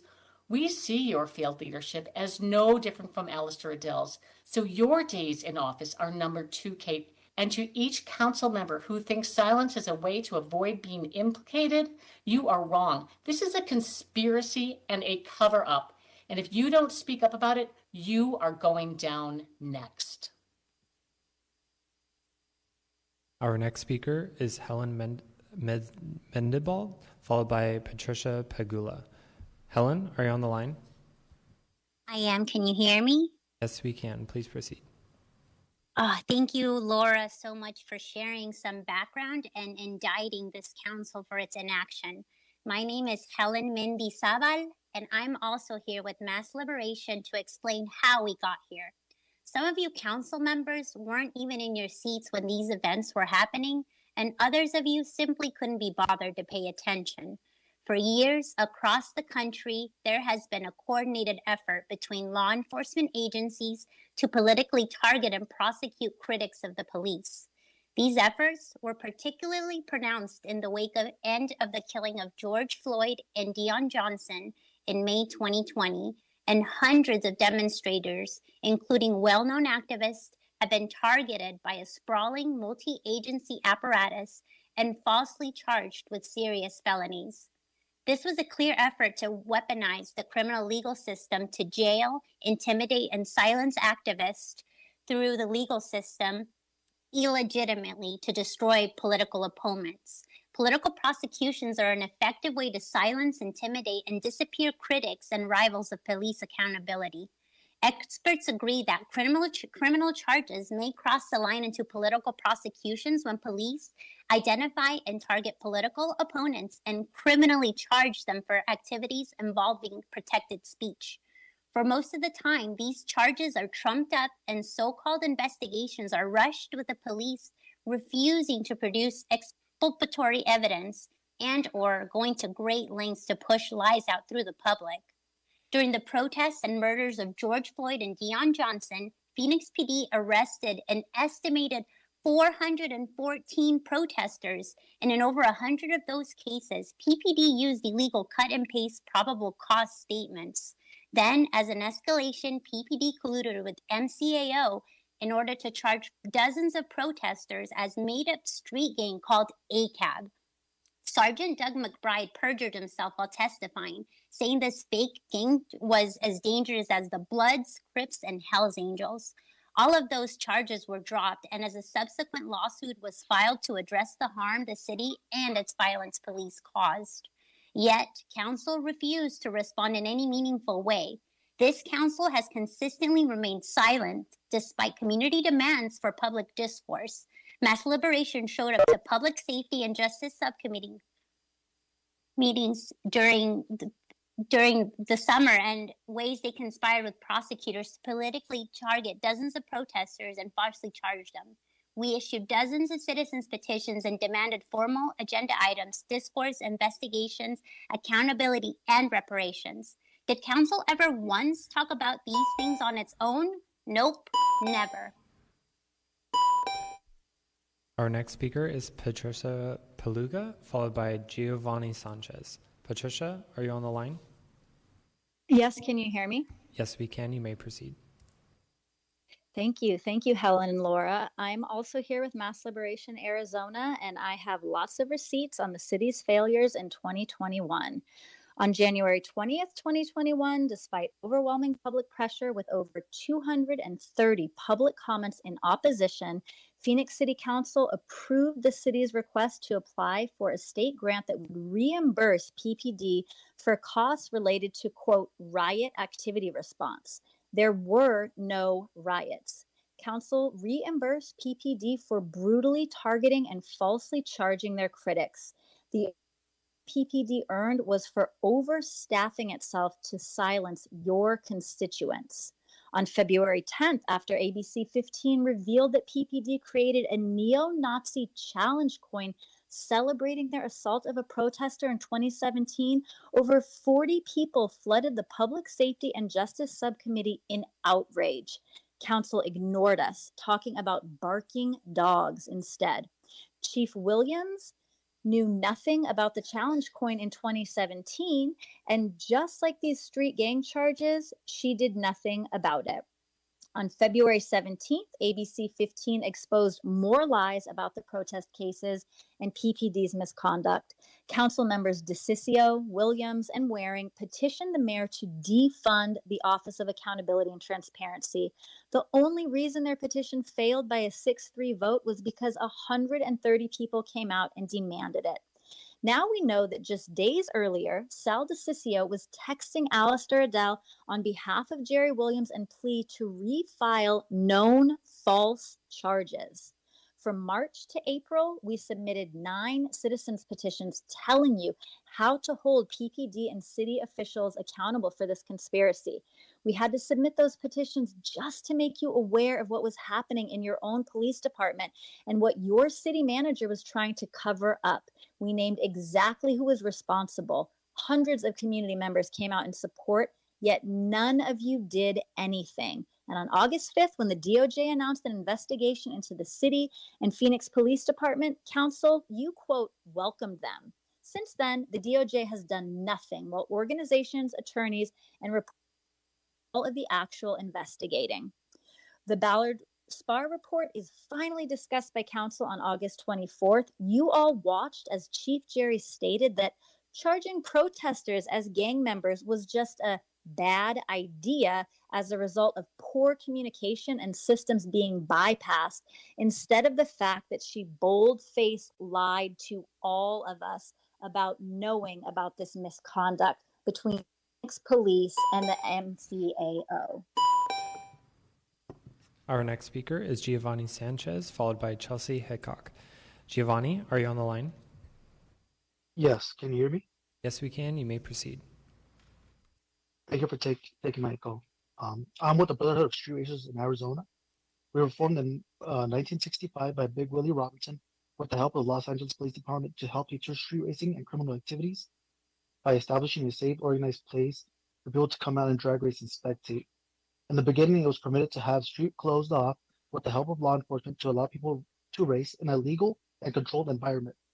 By 1974, Big Willie Robinson had a Brotherhood Raceway opened up in Terminal Island near Long Beach, California, and the people were able to come out to a racetrack and no longer be able to race in the street. This will help deter street racing, criminal activity, and other illegal activity. We have now carried over into Arizona by establishing a chapter here, and our goal is to keep Big Willie's legacy alive and promote safety and encourage people to take it to the racetrack. But there's an issue. The only remaining racetrack in the Phoenix municipal area is going to be shut down as of April 2023. This is known as Wild Horse Pass near the I-10 going towards Tucson, but near Chandler. And with this recent news of the Wild Horse Pass closing by next year of April, we're working to make the mayor, the Governor Doug Ducey aware of the issue that this is going to cause in the streets. And we want to hear this from us before you start hearing from grieving families. As a true hot rodder, I don't want my fellow responsible car enthusiasts to get punished by the government by imposing new regulations on the car community because of the actions of people recklessly racing on public roads. And then without a motorsport complex, we will have nowhere safe for people to take their powerful machines and to go, race them. So I just want to make you guys aware of, the lack of a racetrack and what this will cause. I have a 1-year-old daughter right now. I want to get into a junior dragster, but with no local tracks, that's going to be an issue. I'm just saying this is going to cause a lot more issues, and it doesn't help that, that the police are being, we don't have a lot of resources with law enforcement, so that's going to impact them as well. And I guess my clothing is, like today an 18-year-old kid with good credit score can go and buy a Hellcat Challenger, which makes 700 horsepower and, weighs a lot. And the electric cars too, like the Teslas. They're quiet and they're really heavy and they're fast. So at least back in the day, you were able to hear the cars coming. Now when you hear people street racing, you won't be able to hear them, because of they're quiet electric cars. But I'm just here as part of the member of the Brotherhood of Street Racers organization. Anything you guys need from us to help bring awareness to this, and if there's anything that the government can do, or just make them aware of what, the closing of the last racetrack in Phoenix will do to the community. Thank you. Thank you. Our next speaker is Chelsea Hickok, followed by Benjamin Lewis. Chelsea, are you on the line? I am. Can you hear me? Yes, we can. You may proceed. Thank you. Thank you to Patricia and Helen as well. I'm also here with Mass Liberation. There's so much corruption and so many receipts. We don't even have time to talk about all of them. But let's discuss what was exposed this year so far. When the Ballard SPAR reports came out, you all were okay with Ed Zuricher giving Chief Jerry a slap on the wrist and a one-day suspension, while 3 of her assistant chiefs were scapegoated and permanently demoted. Just yesterday, ABC 15 revealed that a year later, those 3 assistant chiefs and Jerry's right hand, Kurtenbach, discussed candidly how Jerry and Ed always knew about the plan to charge protesters as gang members. We told you to fire Ed. We told you he was involved. We told you Jerry was lying. We called for her job too. But because this council is incompetent, Ed got to retire early, and no one questioned him as he slipped out the back door, leaving the mess for Barton to clean up, which we can clearly see he's not doing. So let's rewind back to March 14th when we found out one of your own had a role in this conspiracy. Public records revealed Sal DiCiccio texting MCAO officials and conspiring with plea to have known false gang charges refiled. And yet no one on council did anything to address his corruption and misconduct. We showed up to disrupt your council meeting, you all shut off your cameras and quickly left. And Kate Gallego, what do you do as mayor? You enable and cover up corruption. You refuse to be anything but a cowardly racist after Vice Mayor Pastor and Councilman Garcia requested the city earlier this month listen to community members and host a meeting to discuss how city officials were complicit in this political scandal. Kate, how many times do we have to remind you how badly you have failed Black and brown people in this city while pledging allegiance to a police force that didn't even fire the cop who threatened to kill you? There's multiple $million-dollar lawsuits from protesters and your own employees, while every other day you have to launch an investigation into the violence of your police force. All I can say is that when you're applying for all of these awards, I hope you don't forget to add a federal investigation to your resume. Our next speaker is Benjamin Lewis, followed by Vanessa DiCarlo. Benjamin, are you on the line? I am on the line. Thank you so much. Pursuant to Chapter 4, Section 22 of the Phoenix City Charter, I, Benjamin Lewis, on the line, a citizen and resident of the city of Phoenix, hereby petition the City Council to enact a resolution to direct the city manager's office to produce 2 special public engagements to facilitate public awareness and transparency through open discourse regarding PPD's misconduct during the 2020 protest cases and the collusion between Phoenix Police and the Maricopa County Attorney's Office to falsely charge protesters as gang members. These open and transparent public conversation processes will be open to the public and provide the public with the following: a clear account of the misconduct of Phoenix Police in relation to the protest cases that have resulted in any of the following city actions: corrective action, termination of employment, forced leaves, demotion or shift in role and responsibility, or a city lawsuit. A clear account of the role and involvement in any misconduct by Chief of Police Jerry Williams and Assistant Chief of Police Michael Kurtenbach. Opportunity for public engagement, including, but not limited to, public comment, public questions, requests for city information related to the protest cases, and Phoenix police misconduct. This should include 1 public engagement that prioritizes the broader community of police accountability organizations and leaders, as well as another that prioritizes the public engagement of those directly impacted by police misconduct in relation to the protest cases and their support network. Upon completion of the 2 public engagements, City Council will offer the city manager no fewer than 2 formal meetings to discuss the engagements. 1 formal meeting to report back on the 2 engagements with a plan of action, and 1 formal meeting 30 days later to report back on the implementation of the plan action. We cannot have inaction from City Council hiding behind this perception that you can't say anything because you might be held accountable in court. We are holding you accountable right here, right now, as your constituents to do something. You can't sit there and wait for other people to tell you that this is bad. We are already telling you that this is worse than you could imagine. Get up out of your chairs and make us proud. Our next speaker is Vanessa DiCarlo, followed by John Forsyth. Vanessa, are you on the line?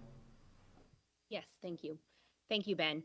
Pursuant to Chapter 4, Section 22 of the Phoenix City Charter, I, Vanessa DiCarlo, a citizen and working resident of the City of Phoenix, hereby petition the City Council to... My petition to the Council is to enact a resolution to produce a report on the costs thus far of responding to PPD's misconduct against protesters in 2020. This includes list of all law firms defending these protest cases and how much they've charged the city thus far, a list of all law firms the city has contracted with in relation to the Department of Justice investigation, either because they were hired by the city to defend it against the DOJ investigation, or they were hired to consult the city on needed policy changes and recommendations. Total cost of investigations conducted thus far, including the total cost of the Ballard Spar investigations, 21 CP investigation, and ASU investigation. The total number of overtime the city awarded to PPD in relation to protests in 2020, and the total amount of grant money the city received to respond to protests in 2020. Thank you. Our next speaker is John Forsyth, followed by Ruia Gotham. John, are you on the line? Yes, I'm live. We can hear you. Please proceed. All right. So I just want to say I have no relation to callers 2, 3, 4, 6, 7, and 8, but I do want to talk about an incident recently that I had with the Phoenix PD. Totally different. I'm a 49-year-old upper-class white male who's retired, but I do believe in, and I always have, I filed a complaint against the Phoenix police when I was 17 years old, so that's 32 years ago. We had a big brouhaha.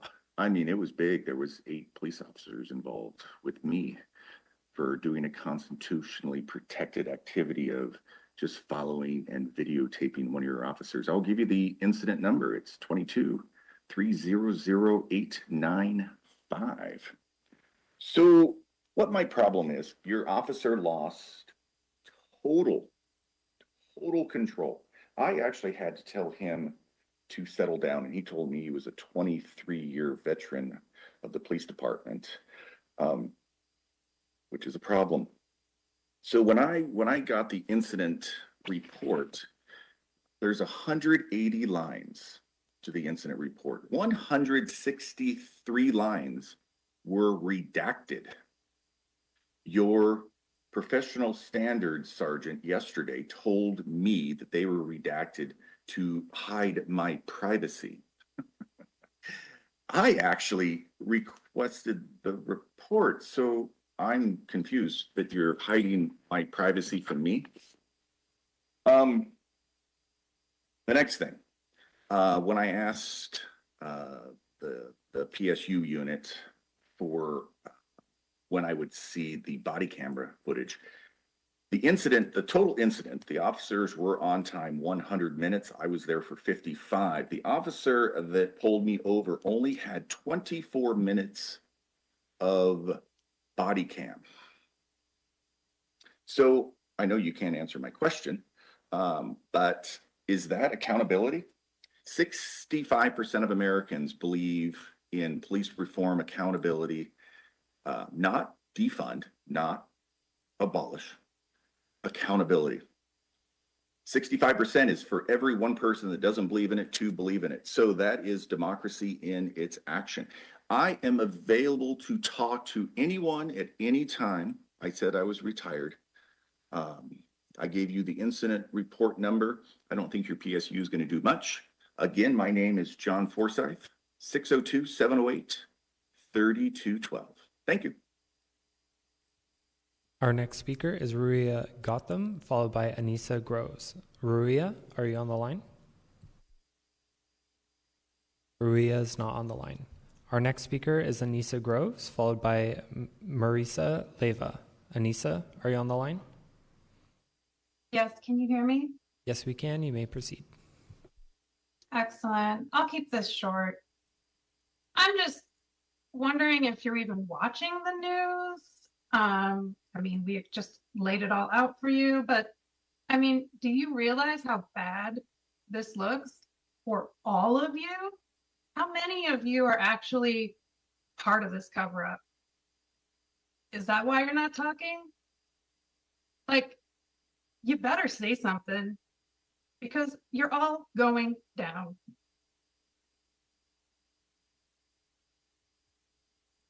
Our next speaker is Marisa Leyva. Marisa, are you on the line? Yes, I am. What's up? I don't think that I need to introduce myself to you guys, so let me just start by saying that using pending litigation as a shield is almost as pathetic as keeping these meetings virtual because you're too afraid to face your constituents without a mute button, Kate. Thou straight up dipped out of this meeting and no one said anything. But Dave Biskobing just won another prestigious journalism award for airing out all of your corruption. So do me a favor and drop the litigation excuse. This is just negligence.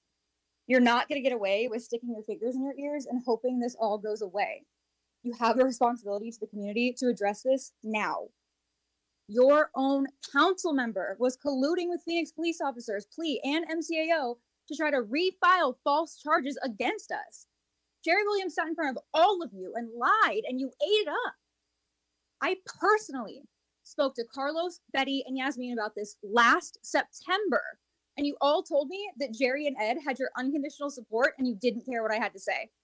But now we know that Ed got confirmation of everything we had told you exactly 1 week after that call, and just nothing. Tell me, is it a pride thing, or you just like couldn't face the community and admit you were all wrong, even in the face of irrefutable evidence? The Phoenix police are under DOJ investigation because of this. Cops got Brady listed and demoted over this. Alistair Adele was forced into resignation. April Sponsel was put on leave. Ed Zerker retired like a coward. This whole council's over here collecting lawsuits like Pokemon cards, and I have no idea why you all seem to think that you're insulated from this national embarrassment that your incompetence caused. Your careers aren't going to survive this. You can either wait patiently for it to be your turn to be forced into early retirement, or you could do the bare minimum required of your positions and hold people accountable, starting with the cutthroat lying chief of police. You all seem to have forgotten who the hell you work for, so please allow me to remind you that you are public servants. So I'd strongly advise you all to check yourselves, or we'll be celebrating your resignations next.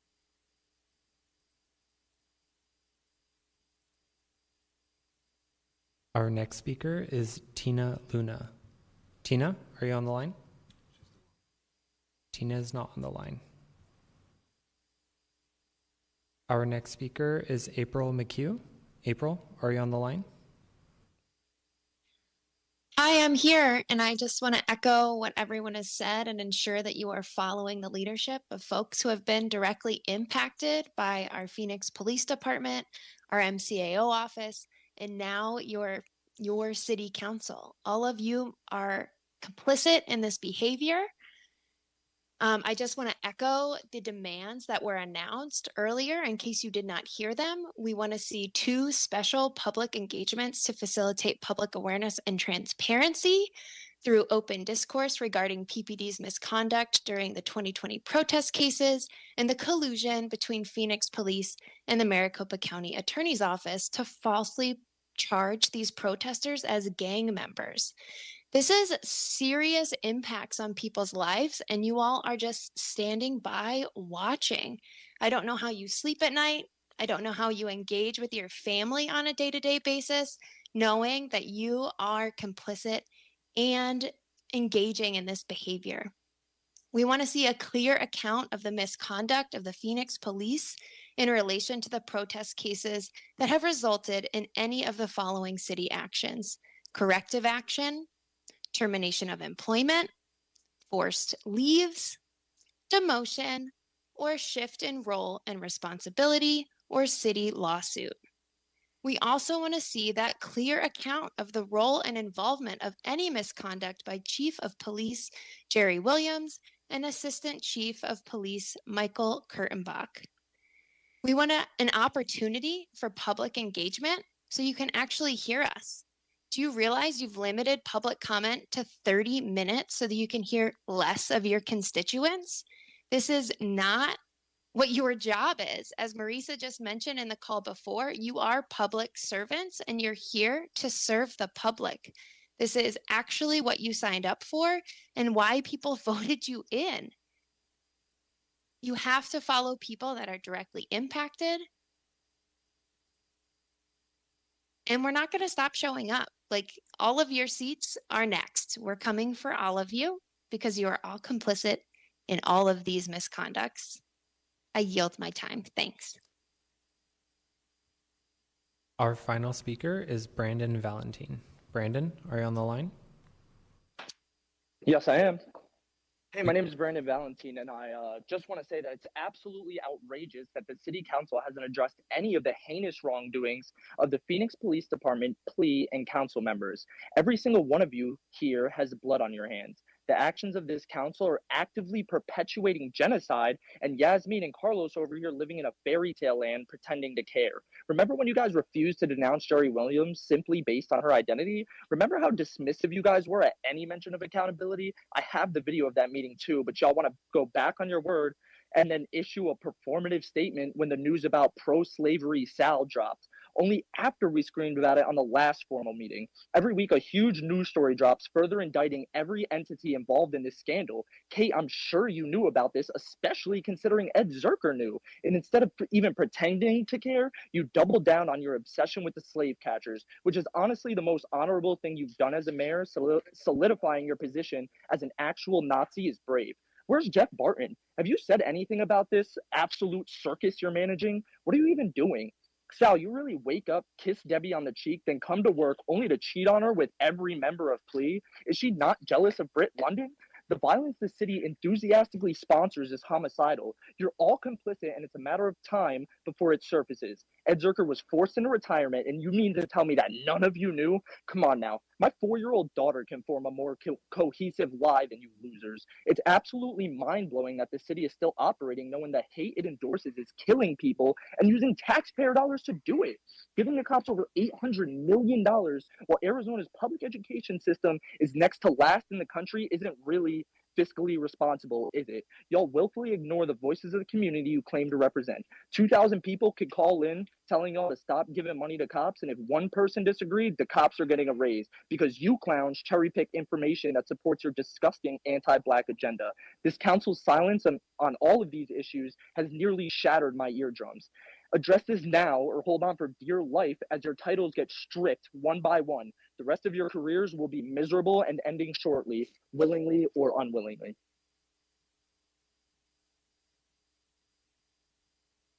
That concludes today's council meeting. We are adjourned.